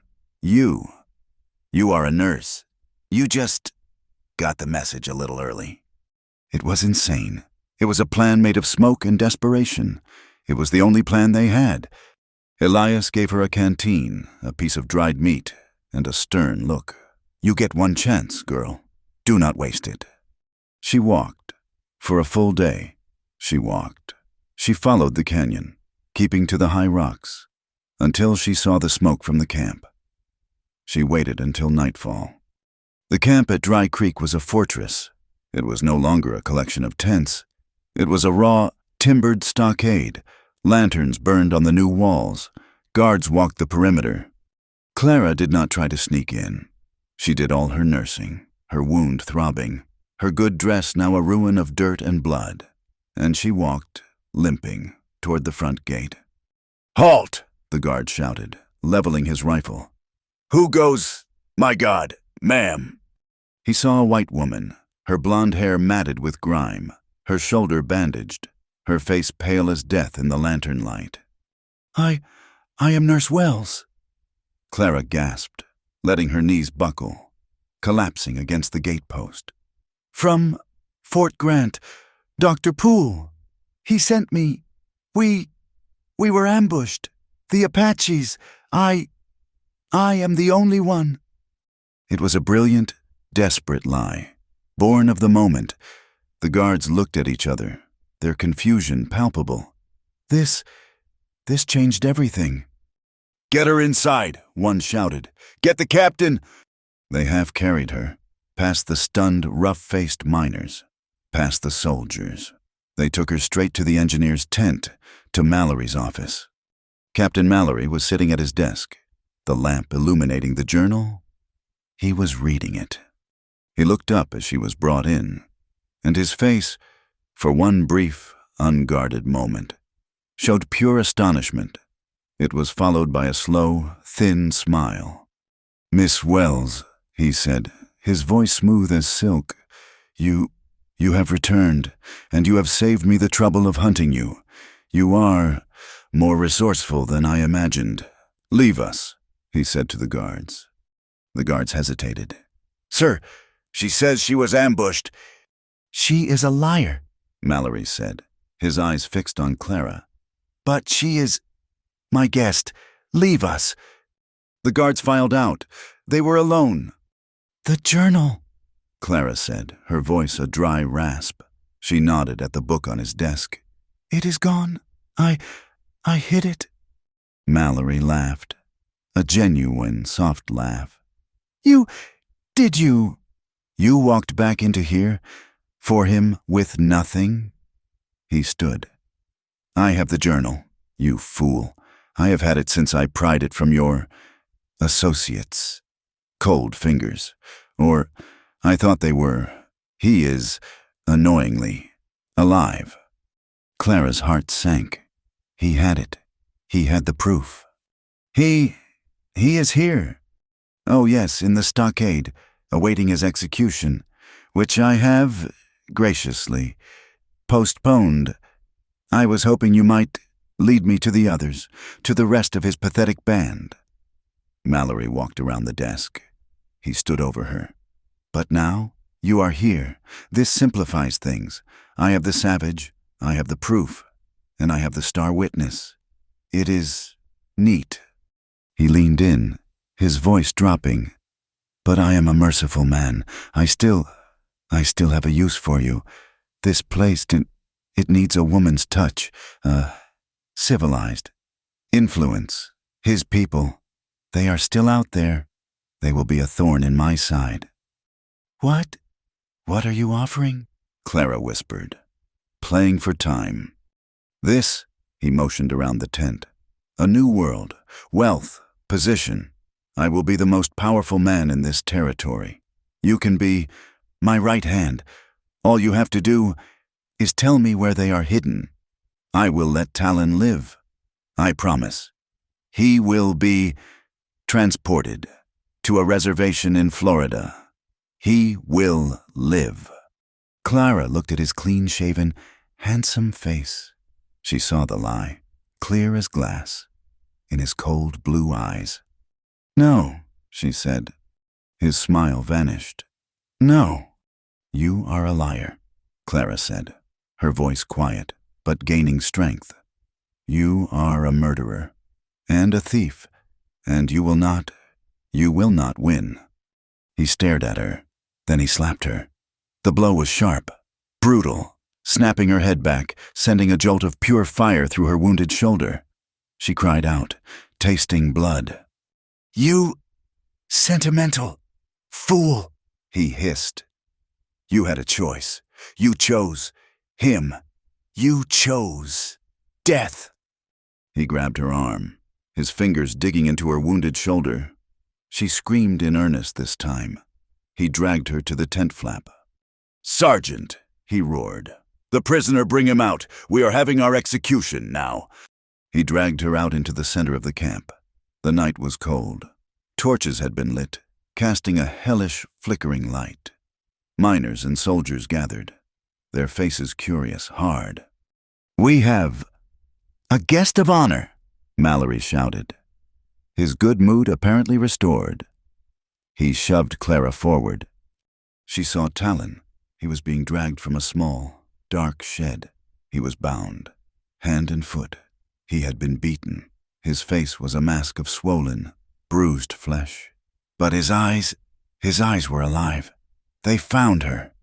She saw in them not hope, not love, not even anger. She saw a profound, bottomless despair. Not for himself. For her. She had come back. She had failed. "Tie him to the post," Mallory commanded. They tied Talon to one of the new, raw beams of the stockade. "The journal," Mallory shouted to a soldier. "Bring it, I want to read from this fiction." The soldier ran to the tent and brought the leather-bound book. Mallory took it, holding it up for all to see. "This," he announced, "is the confession of the half-breed. Talon, written by his traitorous accomplice, Miss Wells." Clara stared. He was twisting it. He was twisting everything. "He confesses," Mallory shouted, his voice ringing with false triumph. "To the murders at Dry Creek he confesses to treason, and for this he will die." He threw the journal to the ground at his feet. "A firing squad, 6 men." 6 soldiers, their faces grim, stepped forward. They chambered their rounds. The sound, a series of metallic clicks, was the loudest thing in the valley. Clara's mind was a white-hot blank of terror. It was over. She had failed. She had lost the proof. She had lost him. "You cannot," she whispered, a desperate, final plea. "It is all a lie." "Of course it is, my dear," Mallory whispered, for her ears only. He smiled. "But it is my lie, and my lies are the ones that are true. Watch. This is how civilization is built." He turned. "Ready." The soldiers raised their rifles. Talon stared, not at them, but at Clara. He lifted his head, straight and proud. "Aim," Mallory commanded. Clara saw it, out of the corner of her eye, the map Elias had drawn in the dirt. The magazine, the shed. It was not 20 feet from where she stood, and she saw, coiled beside it, the black insulated wires for the blasting. She had the cap, she had the matches. She acted. It was not a plan, it was instinct. It was the last desperate gamble of a woman with nothing left to lose. While all eyes were on Talon, while Mallory was savoring his moment, Clara ripped her arm from the guard's grasp. She did not run to Talon. She ran, stumbling, for the magazine. "Stop her!" Mallory roared, realizing, too late. Fire. She heard the single word. She heard the explosion of the rifles. She reached the wires. She did not have time. She jammed the copper cap against the terminal box. She tore the match from the box, striking it on the rough wood of the shed. A bullet tore through the fabric of her skirt. Another whined past her ear. The match flared. She touched it to the cap. The world ended. It was not a sound. It was a blow. The ground punched up, throwing her off her feet. The entire magazine, loaded with hundreds of pounds of dynamite, detonated. The shockwave was a physical thing, a giant, invisible hand that swept the camp clean. The sound that followed was a deafening, continuous roar. The blast tore through the new mine shaft, and a secondary, more terrible explosion erupted from the earth itself. The cliff face shivered. Clara was thrown, skidding through the dirt. She was deafened, her vision full of black spots. But she was alive. She pushed herself up. The camp was gone. It was a landscape of fire and smoke and screaming men. The torches were out. The stockade wall had been flattened. The firing squad was scattered. She saw Talon. He was on the ground. The post he had been tied to was a splintered wreck. He was alive. He was moving. She ran, her shears in her hand. She always had her shears. She reached him. He was dazed, the rope still binding his wrists. "Clara," he coughed, the air thick with sulfur and dust. "You are, a fool, I know," she gasped, sawing at the thick rope. The shots! "They missed," he grunted, as the ropes fell away. "The explosion hit through them." She pulled him to his feet. He was unsteady. "Can you?" "I can run," he growled. They ran. The camp was in pure chaos. Soldiers were firing, but they were firing at shadows, at the cliffs, at each other. They thought they were under attack. "This way!" Talon yelled, his voice rough. He knew the land. He pulled her, not toward the gate, but toward the river. As they reached the edge of the canyon, the wind hit them. It had been rising all evening, but now it arrived. A solid, howling force. It was not just wind. It was a wall of red. The desert, as if summoned, had come to their aid. A sandstorm, a haboob, descended on the canyon, swallowing the burning camp, the screams, the gunfire. "Nature's allied with us," Clara gasped, pulling her shawl over her face. She was just waiting," Talon yelled over the roar. They plunged into the red, stinging darkness. They were two ghosts, swallowed by the storm. Clara looked back, just once, through a swirl of dust. She saw a single, burning light, the engineer's tent, and a figure, silhouetted against the flames. It was Mallory. He was standing, his uniform in tatters. He was staring, not at the destruction, but into the storm, at them. And in his hand, held tight, was the leather-bound journal. She had saved the man, but she had lost the proof. Talon grabbed her hand. "Do not look back. We are alive. That is all." He pulled her forward, and the desert, in its terrible, beautiful mercy, erased their trail behind them. The sandstorm was a living thing. It was a howling red god that had swallowed the world. Clara could not see. She could not breathe. The only point of reality was Talon's hand, locked around her wrist, pulling her forward. The wind was a physical blow, and the sand felt like tiny, hot needles driven into her skin. She was deafened by the roar, her ears still ringing from the explosion. "This way!" Talon yelled, his voice barely audible, a rough tear in the fabric of the noise. He was not running blind. He was running with the storm, letting it cover their escape. He knew a place. He always knew a place. He pulled her into a cleft in the rock, a deep, narrow fissure that the storm screamed over but could not fully penetrate.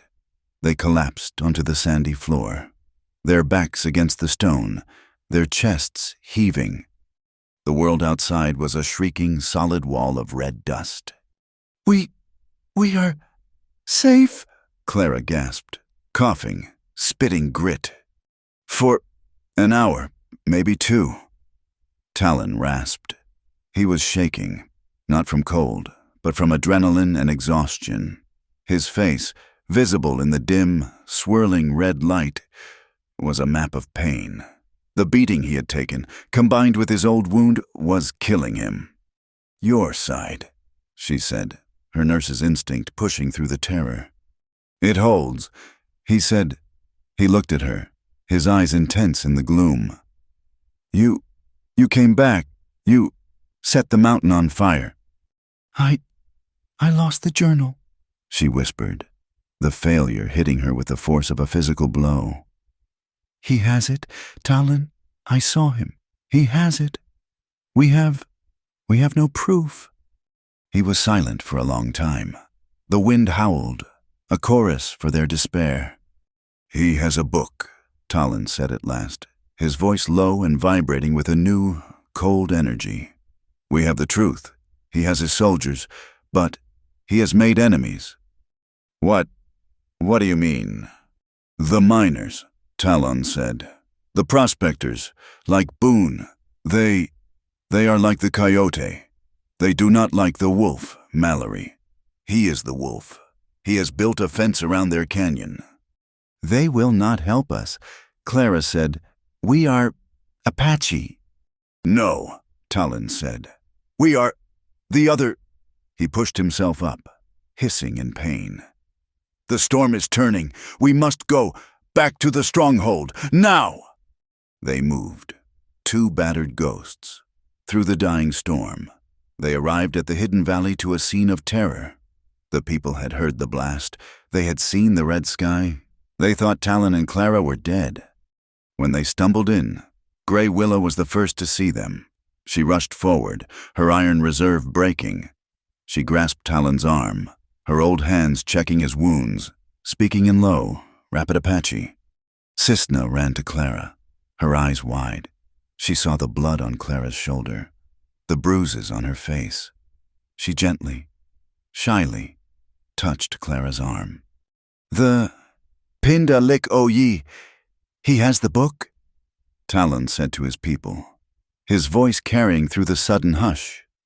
"The proof is lost." A moan of despair went through the small crowd. The scarred warrior, whose name was Kale, slammed his fist against the rock. "Then it is over. He will come. We fight. We die." "No," Talon said. "We fight, but we do not die." He looked at the young scout, the boy who had seen the soldiers. "Run. Find Elias Boone. Find the old man of the mountain. Tell him the wolf is wounded. Tell him the coyotes must gather. Tell him." Talon asks. The boy was gone, melting into the rocks like a shadow. They waited. Clara did what she could. She tended to Talon's new wounds, her hands shaking with fury at the raw, purple welts from the beating. She cleaned her own shoulder, her movements stiff. She was not a nurse now. She was a conspirator. Hours later, the boy returned. He was not alone. Elias Boone walked into the stronghold, his long rifle cradled in his arm. He was followed by 15 men. They were not soldiers. They were prospectors. They were gaunt, bearded, wild-eyed men, dressed in flannel and canvas, armed with hunting rifles, pistols, and a dangerous, desperate energy. They looked at the Apache with open suspicion. The Apache looked back with cold hatred. "Boone," Talon said, stepping forward. "Talon." Elias grunted. He looked at the assembled women, children, and old men. This is your army." "This is my family," Talon corrected. "Yours. Are they ready?" "They ain't ready." Elias spat. "They are angry. Mallory, he shut down their claims. He ran them out of the hills. They heard the blast. They are ready to make some noise of their own." "Good," Talon said. Cale, the Apache warrior, stepped up, his hand on his knife. We do not fight with these men. They are thieves, like him." "These men," Talon said, his voice ringing with authority, "hate Mallory. That is enough. Today, they are not Pindalik Oyi. They are not Apache. We are the people of this canyon, and we are taking it back." He turned to Elias. "You know blasting. Your men." Elias nodded, a grim smile touching his lips. "We know how to move rock." "We," Talon said, gesturing to Cale, "know how to move unseen. We will drive him into the canyon. Your men, you will bring the mountain down on him."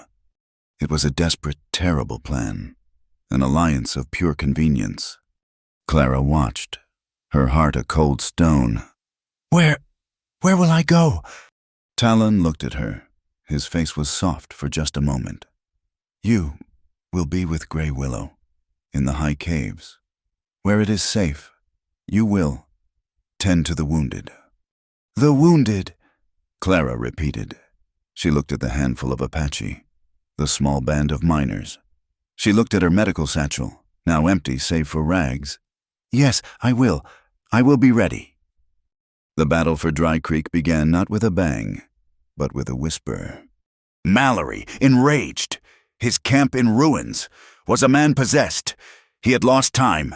He had lost equipment. But he had the journal. And he had his prey. He believed the Apache were holed up in the stronghold. He took what was left of his command, perhaps 30 trained soldiers, and marched. He left a small guard at the ruined mine. But he took his best. He was going to wipe the savage element from his claim, once and for all. He rode into the main canyon, the same one where he had staged his massacre. The sky was a low, bruised gray. The sandstorm had passed, but the air was heavy, humid. Talon was on the ridge above.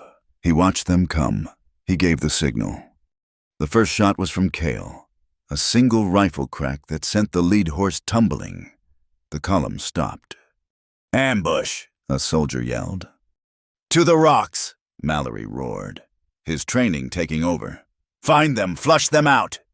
The soldiers dismounted, taking cover. They were disciplined. They returned fire, their bullets whining off the canyon walls. Then, Elias Boone and his miners went to work. From the cliffs above, a charge went off, a small one, then another. It was not aimed at the soldiers. It was aimed at the rock above them, a shower of stones. Then boulders began to fall. The soldiers scattered, their discipline breaking in the face of an avalanche. "It is a trap," Mallory shouted. "Form up, move forward through the canyon." This was what Talon had waited for. As the soldiers ran forward, seeking cover from the falling rock, they ran directly into the ambush set by the Apache warriors. The fight was not a noble charge. It was a chaotic, brutal melee. Dust, and now smoke from the black powder rifles, filled the narrow space. Men shouted, screamed. Horses caught in the crossfire, neighed in terror. It was a brawl, a miner and a soldier, rolling in the dirt, trying to stab each other. An Apache warrior. Cale moving like a snake, his knife silent and deadly. Clara was in a high cave, a natural alcove in the cliff, a quarter-mile from the main fight. It was supposed to be safe, but the wounded found their way to her. First was a miner, a young man, shot through the hand. He stumbled in, his face white. "Ma'am, Elias," he said. Clara took him, her hand steady. "Sit," She tore a strip from her petticoat. She cleaned the wound. Then came one of the Apache, Cisna's husband. He had an arrow, a soldier's arrow from a scout, in his thigh. He was followed by Grey Willow, who helped Clara pull the shaft clean. She worked. She was no longer a white woman. She was not an outcast. She was a healer. She was the one point of stillness in the chaos. She worked, her hands covered in the blood of two peoples, her mind blessedly, mercifully blank, focused only on the next stitch, the next bandage. Down in the canyon, the fight had found its center. Talon moved through the smoke, his only goal, his only thought, finding Mallory. He saw him. Mallory was near the creek, his saber in his hand, rallying his men. He was a good soldier. Clara, brave, but his bravery was built on a foundation of lies. Talon stepped from the smoke. "Savage!" Mallory roared. Seeing him, he raised his revolver. Talon threw his knife. It was a desperate, long shot. It struck the pistol, knocking it from Mallory's hand. Mallory drew his saber, his eyes wide with pure, ecstatic hatred. "You—" He lunged. Talon met him, not with a saber, but with the heavy, splintered piece of wood he had been using as a club. It was a fight of opposites, the trained, elegant swordsman against the raw, desperate brawler. Mallory's saber flashed, cutting Talon's arm.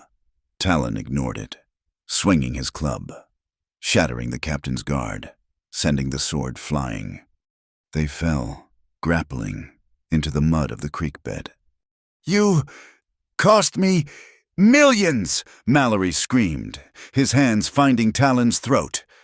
Talon clawed at his face. "You murdered your own men," he gasped, his lungs burning. "At the supply train." "They were acceptable losses," Mallory roared, his face purple, his thumbs digging deep. "I gave the order. I killed them all, the soldiers, the mescalero. I killed them for this, and I will kill you."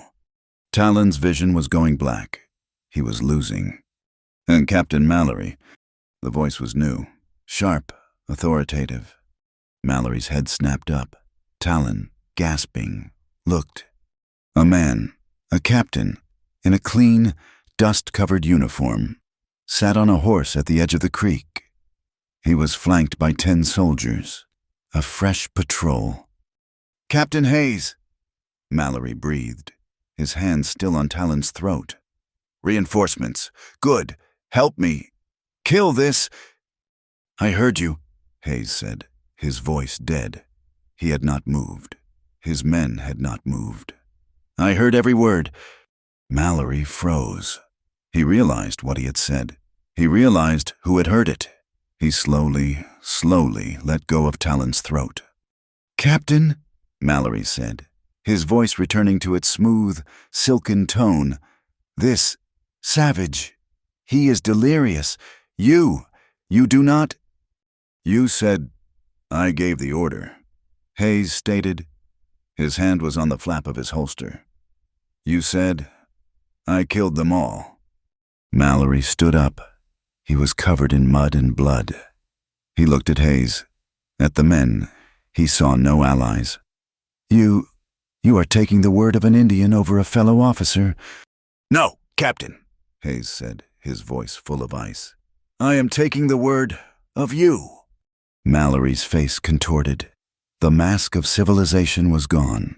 He was a cornered animal. You will not. This is my claim." He dove for his saber, still lying in the mud. "You are under arrest," Hayes said. Mallory came up with the sword. "I am in command," he screamed, and he lunged, not at Talon, but at Hayes. A single shot. It was not from Hayes. It was from the sergeant beside him, a veteran, his face gray with disgust. Mallory stopped. He looked down. A small, dark hole had appeared in the center of his immaculate, mud-stained uniform. He looked up at Hayes, his expression one of pure, blank surprise. He fell, face first, into the muddy water of Dry Creek. The battle stopped. The crack of the single, authoritative pistol shot echoed. And then there was silence. The miners, the Apache, the soldiers, they all stood, staring at the body of the man who had started it all. Captain Hayes looked at Talon, who was climbing, painfully, from the mud. He looked at the miners, at the Apache warriors emerging from the rocks. "Stand down," Hayes commanded, his voice shaking, but firm. This fight is over." And as if the land itself was sighing in relief, the first drop of rain hit Clara's face, where she knelt beside a wounded miner. She looked up. The low gray sky had finally broken. A cool, cleansing rain began to fall. It fell on the living and the dead. It fell on the soldier and the Apache. It turned the dust to mud, and it began slowly to wash the blood from the rocks. The battle was over. The single final shot echoed off the canyon walls and was swallowed by the falling rain. Clara knelt in the high cave, her hands on the chest of a wounded miner. She had heard the shot. It was different from the chaotic volleys of the fight. It was singular, an execution, an end. The screaming from the canyon floor had stopped. It was replaced by the hissing of the rain on hot rock and the low groans of the men around her. She looked at Grey Willow. The old woman's face was stone, but her eyes were fixed on the canyon below. "It is finished," Clara whispered. Grey Willow nodded. Once. She did not know what finished meant. Victory, defeat. They were words that had, for her people, begun to mean the same thing. Clara stood. Her work here was done. For a moment, the men were bandaged, but her fear was a cold, physical thing. She had to know. She left the cave, walking past Cisna, who was holding her small, coughing boy. Cisna met her gaze and placed a hand over her own heart, a gesture of hope or fear. Clara could not tell. She scrambled down the slick rock path. The canyon was a surreal, quiet hell. Smoke, heavy with the smell of sulfur and wet ash, hung in the air. The rain was steady, cold, turning the red dust into a thick, clinging mud. She saw them, the soldiers. They were standing in a loose group, their rifles pointed at the ground. They looked dazed. They were not cheering. They were not conquerors. They were just wet. She saw the miners. They were leaning on their rifles, clustered around Elias Boone, who was smoking his pipe, the rain dripping from the brim of his hat. She saw Captain Hayes. He was standing near the creek, his back to her. He was talking to his sergeant. She saw bodies, a soldier, his blue uniform dark and heavy, one of the miners, his face turned to the gray sky. But she did not see Talon. Her heart, which had been a frantic drum, became a slow, heavy, cold stone. She walked forward. The mud sucked at her shredded boots. "Miss Wells," Captain Hayes said. Turning, his face was grim. He looked like a man who had aged 10 years in 1 hour. You should go back to the cave." "Where is he?" Clara asked, her voice a dead, flat thing. Hayes did not answer. He just looked, his gaze shifting to the creek bed. Clara moved past him. He did not try to stop her. She saw the body of Captain Mallory, face down in the shallow, muddy water, but she did not care about him. She saw him. He was lying a few feet away, on his back. He was not moving. He was perfectly, unnaturally still. His face was turned toward the sky, and the rain was washing the blood and mud from his features. His eyes were closed. Time stopped. The rain, the soldiers, the groans, it all faded into a high, thin whine in her ears. She felt a coldness creep into her. A familiar, terrible, final cold. The cold of the hospital wards in Washington. The cold of Daniel's name on a list. She had come all this way. She had lied and run and fought and brought a mountain down. And she had been too late. He was dead. She did not cry. She was beyond tears. She walked, each step a century, until she was standing over him. She looked down at his face. In death, he looked peaceful. The lines of pain were gone. He just looked like he was sleeping. She knelt in the mud beside him. The cold, wet earth soaked through the buckskin, but she did not feel it. "Miss Wells," Hayes said again, his voice soft, full of pity. "He is gone. My sergeant. He checked." "Leave me," Clara whispered, her voice rough. She did not look up. "Please, just leave me." She heard the squelch of his boots as he walked away. She heard the low murmur of orders, but she was alone with him. She reached out a hand, her fingers shaking. She touched his face. His skin was cold, so cold. "Oh, Talon," she breathed. The name was a prayer and an apology. She had failed. She had brought him here, to his own land, to be killed. She had promised to fight with the truth, and the truth had not been enough. She looked at his mouth, his proud, stubborn mouth, now slack. She remembered the fire in his eyes. She remembered his voice, calling her Darlin. She remembered the feel of his hand, clamping on her wrist. She sat back on her heels, the rain plastering her hair to her skull.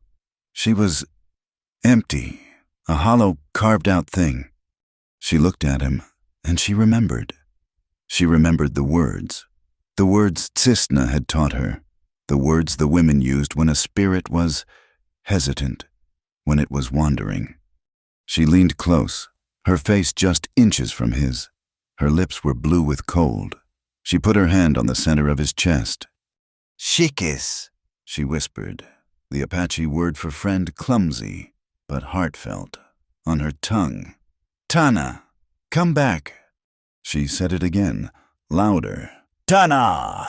She put her ear to his chest, pressing hard against the cold, wet buckskin, listening for anything. Nothing, only the steady drum of the rain. A tear, hot and sharp, finally escaped.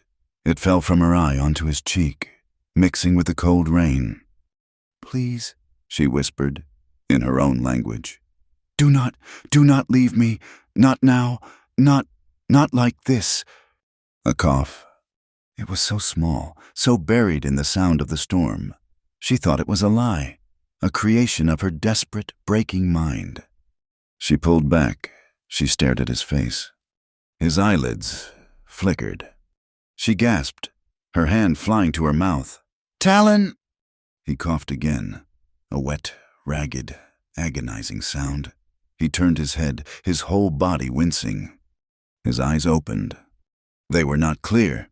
They were clouded with pain, with confusion, but they were open. They were alive. He looked at her. He saw her face, her wild, wet hair, her eyes wide with a terrifying, impossible hope. A smile, it was. It was the shadow of a smile. It cracked the mud on his lips.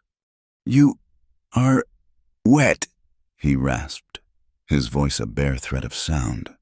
Clara made a noise. It was not a laugh. It was not a sob. It was a raw, broken, agonizing sound of pure, undiluted relief. She fell forward, her head resting on his chest. "You are alive," she wept, her shoulders shaking. "You are alive." "He was heavy," Talon whispered, his eyes closing again. "What?" she asked, pulling back. "Mallory," he breathed. He fell on me.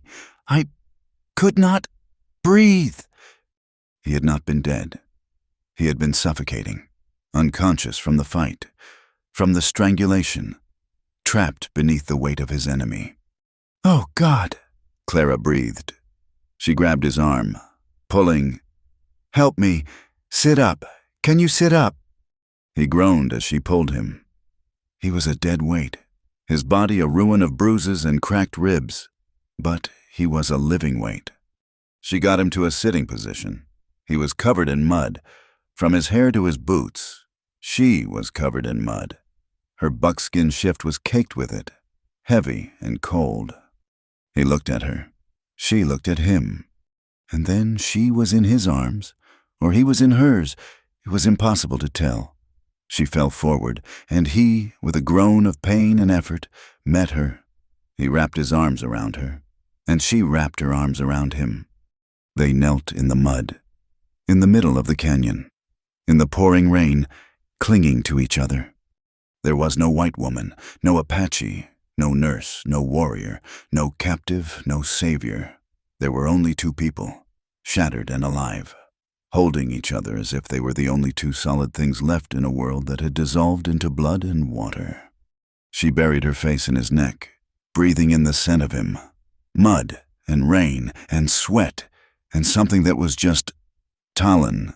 He held the back of her head, his fingers tangling in her wet hair, his own face pressed against her shoulder.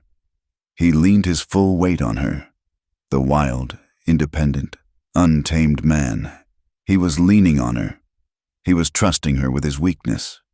He was shaking. She was shaking. They knelt there for a long time, the rain washing them, the battle forgotten, the soldiers and miners a distant, hazy backdrop. I thought you were gone, she cried, her voice muffled against his skin. I am hard to kill, he whispered, his voice vibrating through her. Finally, the moment broke. Well, now, a dry voice crackled. If you two are done with your bath. Elias Boone was standing there, his rifle slung, a small, grim smile on his face. The soldier captain. He is impatient. Clara and Darlin pulled apart, but they did not let go. She kept her hand on his arm, as if he might fade away. He kept his hand on her back, anchoring her. Captain Hayes approached, his hat in his hand, his face etched with a profound, weary respect. Darlin, he said, and the use of his name, without title, without savage or scout, was shocking. Miss Wells, I have the journal. Mallory had it on him when he fell. I had already read it. I was on my way to arrest him when the fighting began. Clara stared. You knew. Sergeant O'Malley, Hayes said. He has a conscience. He believed you. Miss Wells, he sent a rider. He reported his suspicions. The journal. It confirms everything. Mallory's confession. I am a witness. My men are witnesses. He looked at Darlin, and his face was full of a deep, official shame. Sir, you are a free man. You are innocent. The words hung in the rain. Innocent. A free man. Darlin looked at the ground. He looked at the gray, weeping sky.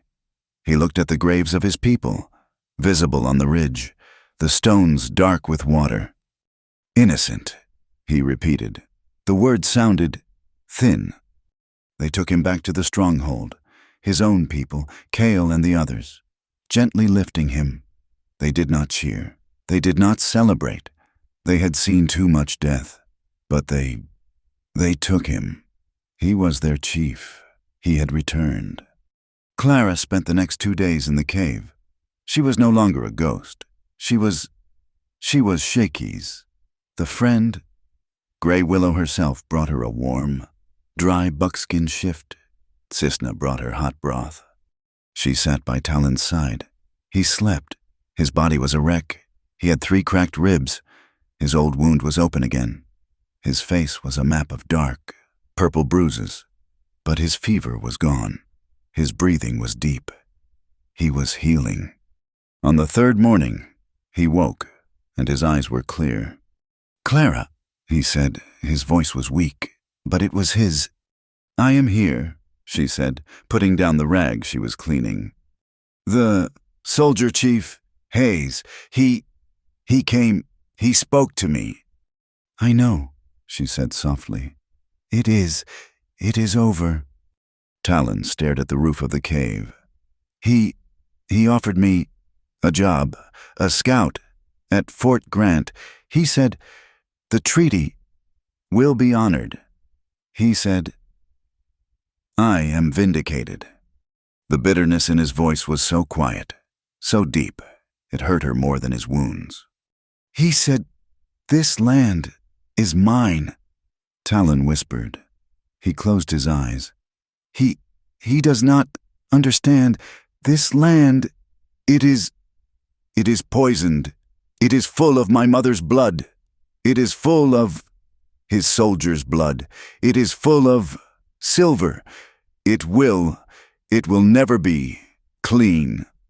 He turned his head, his dark, pain-filled eyes finding hers. "And you," he said, "there is no place for you here. You are the white woman who speaks for the ND. You are a traitor to your people. You are as lost as I am." Clara knew he was right. She could never go back. She could never be the Boston nurse again. She had crossed over. This was her world now, and it had no place for her. "So what do we do?" she asked, her voice small. He reached out his hand, the one that was not bruised, and he touched her cheek. His fingers were rough, but his touch was gentle. We leave," he said. "We leave the ghosts. We leave the silver. We go." "Go where?" she breathed. This is your home." "This was my home," he said, and a single, hard tear escaped his eye. "Now, it is a grave. My father, he spoke of a place north and along the Verde River, a place of green and water. He told me." Talon paused, his voice thick. He said, "The earth there, it does not know a name. It only knows the hand that sows." The hand that sows. Clara felt a click, a sense of rightness. Not to run, but to build. A new place, she whispered. "A place to plant," he replied. His eyes were heavy, his strength fading. "But I cannot ask you. It is nothing. It is a hard life." Clara looked at her own hands. They were raw, calloused, and stained. They were strong. She thought of the porcelain teacups of Boston. That was nothing. This was everything. "You are not asking," she said, her voice full and strong and clear. She took his hand, lacing her fingers with his. "We are going together." His fingers tightened on hers. He did not open his eyes, but a smile, the first true smile she had ever seen on his face, touched his lips. "Together," he whispered. The year was 1868. A full turn of the seasons had passed since the rain had washed the blood from Dry Creek. The Verde River was not a place of memory. It was a place of water. It ran green and deep, lazy and cool, beneath the shade of cottonwood trees that had been old when the first men arrived. The earth here was not red dust. It was dark, rich, and full of promise. It was the land Talon's father had spoken of. They had walked north for 3 weeks, a small, battered caravan of survivors. Talon, Clara, Gray Willow, Cisna and her boy, and the 2 remaining warriors. Cale and a younger man named Taza. They had left the stronghold of ghosts, left the canyon of silver, and had not looked back. They found this valley, a wide, protected bend in the river, and they had stopped. Here, they built. Their home was not a wickiup, and it was not a Boston townhouse. It was a small, 2-room house made of adobe bricks they had mixed themselves, baked in the unrelenting sun. The roof was made of cottonwood beams and packed earth. It was cool in the summer and held the warmth of the fire in the winter. They were not alone for long. The river was a lifeline, and others had found it. A Mexican family, Mateo and his wife, Elena, and their 4 children. lived a mile south. They had fled the war in their own land. A white man, a prospector named Silas, had given up on finding riches and decided to build a life. He had washed up here, tired of stone, and was content to hunt quail and mend his own gear. They were not a community. Not at first. They were survivors. They were wary. They argued over water rights. They mistrusted. The Apache, led by Grey Willow, kept to themselves on the high bank. Mateo and his family stayed close to their irrigated patch of beans. Silas lived in a dugout on the far side. But Clara and Talon, they were the bridge. Clara had her clinic. It was the second room of their adobe house. It had a clean-swept floor, a wooden table, and shelves. On the shelves were not rows of glass bottles from Boston. There were jars, dried willow bark, which she had learned from Grey Willow, for fevers, a sage poultice for infections, and the precious few supplies she had salvaged from her old satchel, guarded like treasure. She was not just Nurse Wells. She was Donna Clara to Elena. She was Shikhiz, the friend, to Tsisna. She was the healer. She set the arm of Elena's youngest boy when he fell from a horse. She delivered Cisna's new baby, a healthy girl, born in the peace of the valley. She lanced a boil on Silas's neck, ignoring his colorful curses. She was, once again, a nurse. But she was not the nurse she had been. She was not following rules from a book. She was using her hands, her knowledge, and the earth. She had become part of this land, just as Talon was. And Talon, he was no longer a warrior. He had buried his rage, his need for vengeance, in the dark soil of the Verde Valley.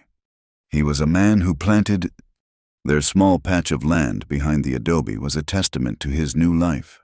He grew corn, tall and green. He grew squash and beans. He had become a man of the earth, as his father had wished. He was a chief, still, but he was a chief of peace. He taught the children. In the mornings, Mateo's boys, Cisna's son, and even Silas's quiet, watchful half-Mexican daughter, would gather. He taught them to ride, not on army horses, but on the tough, fast Mustangs he and Cale had caught and broken. He taught them to track a deer, not for war, but for food. And he taught them words. He spoke to them in English. He spoke to them in Apache. Mateo's children answered in Spanish. They were a chaotic, loud, laughing jumble of languages, but they understood. Talon was building the next generation of bridges. He was a different man.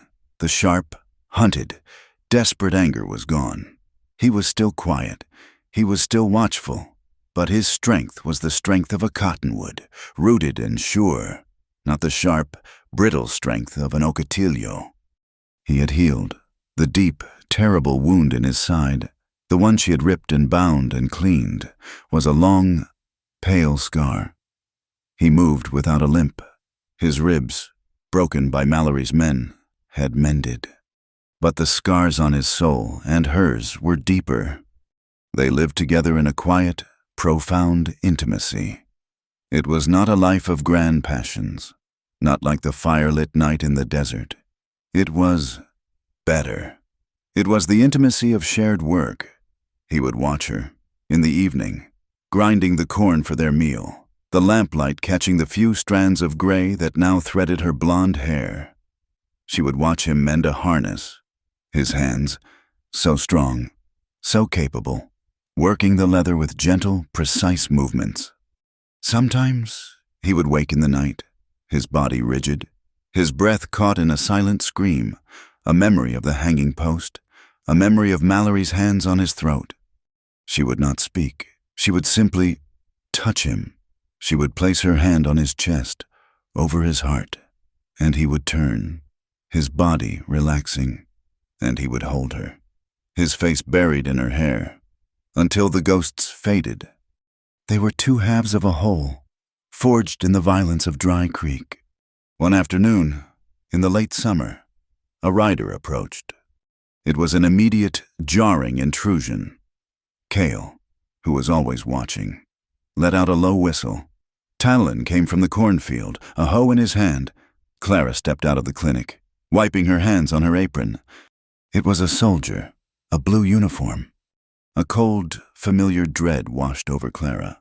She felt Darlin's hand, his bare-knuckled, calloused hand. Find hers. The soldier was young. He looked nervous. He was not a warrior. He was a boy. He stopped his horse a respectful distance away. He looked at Darlin. He looked at Clara. "Ma'am, sir," he said, his voice cracking.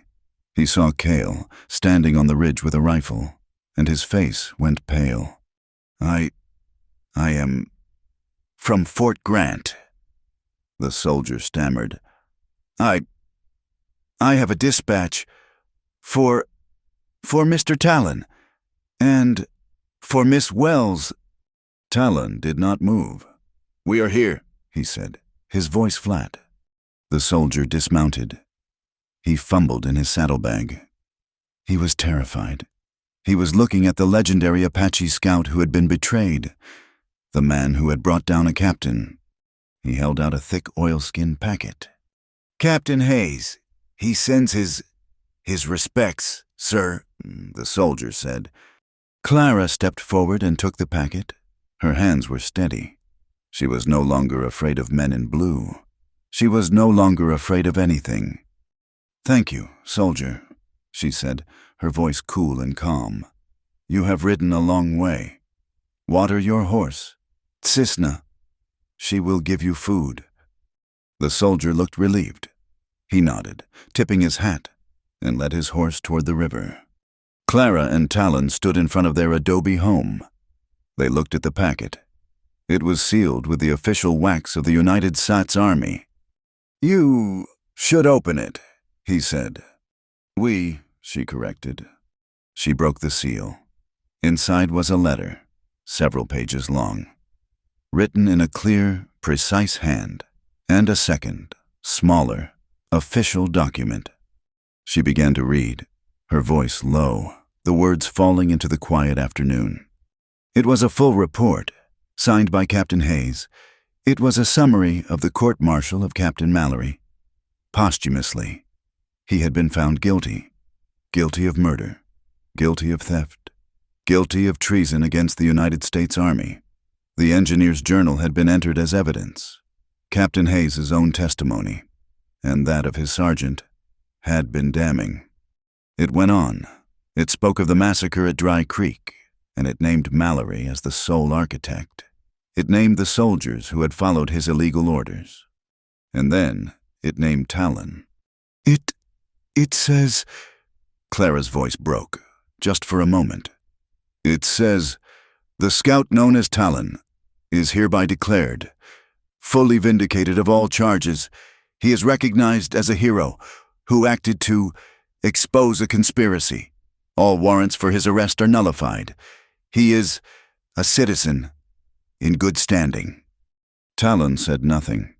He was staring at the cornfield, at the way the wind moved through the green leaves. Clara unfolded the second document. "And it is a full pardon for Miss Clara Wells for actions taken under duress in the pursuit of justice. It is signed by the territorial governor." It was over. The lie was dead. The truth was, finally, written on paper. Clara lowered the pages. She looked at Darlin. He had not moved. He was holding the paper she had handed him, the paper that called him a citizen. "It is finished, Darlin," she said softly. He was quiet for a long, long time. He looked at the paper. He looked at his hands, his dark skin, the dirt under his fingernails. "It was finished," he said, his voice low. "When we crossed the high pass, this is ink. This is white men talking to other white men." He folded the paper. He did not look angry. He did not look triumphant. He looked tired. He had known the truth all along. The paper did not set him free. He had set himself free. Clara understood. The paper. It was not for them. It was for the world. But they They were no longer part of that world. She put the pardon on the table. Inside their home, it was an artifact, a relic from another life. She stepped back outside, into the warm, late afternoon sun. Talon was still standing there, looking not at the paper, but at the land. Clara followed his gaze. She looked past the corn, past the river, to the dry, rocky hills that formed the valley's western wall, a place where nothing should grow. But it was not empty. There, on a ledge of bare, gray stone, was a barrel cactus. It was an old, ugly, thorny thing, but on its crown, like a miracle, was a circle of bright, waxy flowers, a defiant, brilliant, impossible magenta. Life blooming, not in soft earth, but in the rock, life from the dry, hard, impossible past. She looked at the flowers. She looked at Talon. He met her gaze. He had seen them, too. He did not smile, but his eyes were full. He held out his hand. She took it. They stood together in the silence, their hands clasped, and watched the sun go down on their new world. The monsoon had returned. It was not the brief cleansing shower that had ended the battle at Dry Creek. This was the true, life-giving season of rain, a slow, soaking gray presence that had settled over the Verde Valley for a week. The river, usually a lazy green, was now a deep, muscular brown, running full and fast. The air, which for months had been hot and dusty, was now cool, heavy, and rich with the smell of wet earth and the sharp, clean perfume of the creosote bush.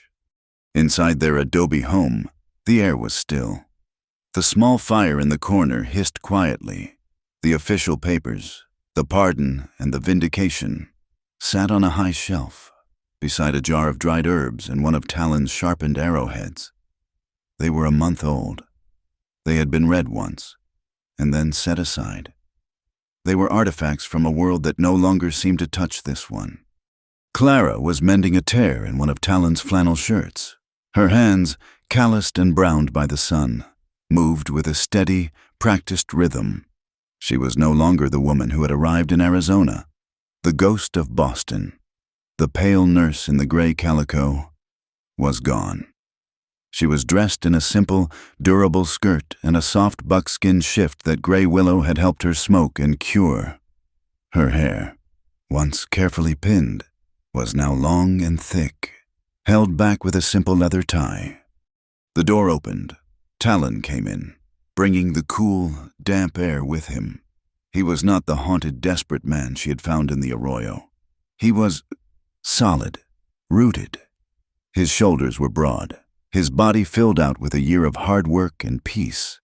He had been checking the corn, ensuring the force of the rain had not washed away the rich topsoil he had so carefully cultivated. He did not speak. He did not need to. He stood for a moment, watching her. He saw the set of her shoulders, the way the firelight caught the line of her jaw. He saw the strength in her hands. He had seen those hands rip his own shirt, clean his wounds, and hold a dying miner's hand.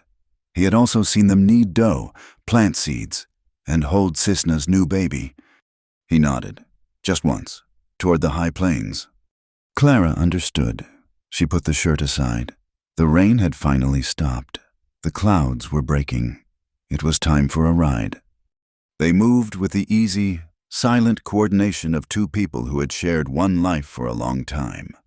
She pulled on her boots, the ones Elias Boone had helped her resole, and grabbed her shawl. He checked the cinches on the saddles. Their horses, two tough Mustangs, were happy, their coats dark and slick from the rain. They stamped and blew, eager to run in the cool, clean air. They rode out. The valley was transformed. Everything that had been brown was now a vibrant, sudden green. The river was a low, powerful roar to their right. As they passed Mateo's small farm, his children ran out, waving and shouting, a mix of Spanish and Apache words. Talon raised a hand in greeting. Gray Willow was outside Cisna's wickiup, which was now a permanent, sturdy structure near the riverbank. The old woman looked up, her black eyes following them. She did not smile, but she did not frown. She simply watched. She had accepted Clara. She had accepted this strange, new life. It was not the life of the past, but it was life. They left the small, protected cluster of homes. They left the cornfields and the irrigation ditches. Talon led them up a familiar game trail, one that wound its way to the top of the western mesa. The horses' hooves made a soft, sucking sound in the damp red earth. The climb was steep, but the air was clear. As they rose, the valley fell away below them, a winding ribbon of impossible green, carved into the vast red and gray rock of the territory. When they reached the summit, they stopped. The world was spread out before them. They sat on their horses, side by side, in a silence that was full and comfortable. The sky was a vast, dramatic canvas. The heavy, bruised gray storm clouds were moving east, pushed by a clean wind. And in the west, the sun, now low in the sky, had finally broken through. A shaft of brilliant, molten gold light pierced the grayness. It struck the valley. It lit the dark, rushing water so that it gleamed like a golden spear. It illuminated the tiny adobe house, making it glow. It set the red rock of the far cliffs on fire, as if they were made of stained glass. Clara breathed in. Her chest felt open.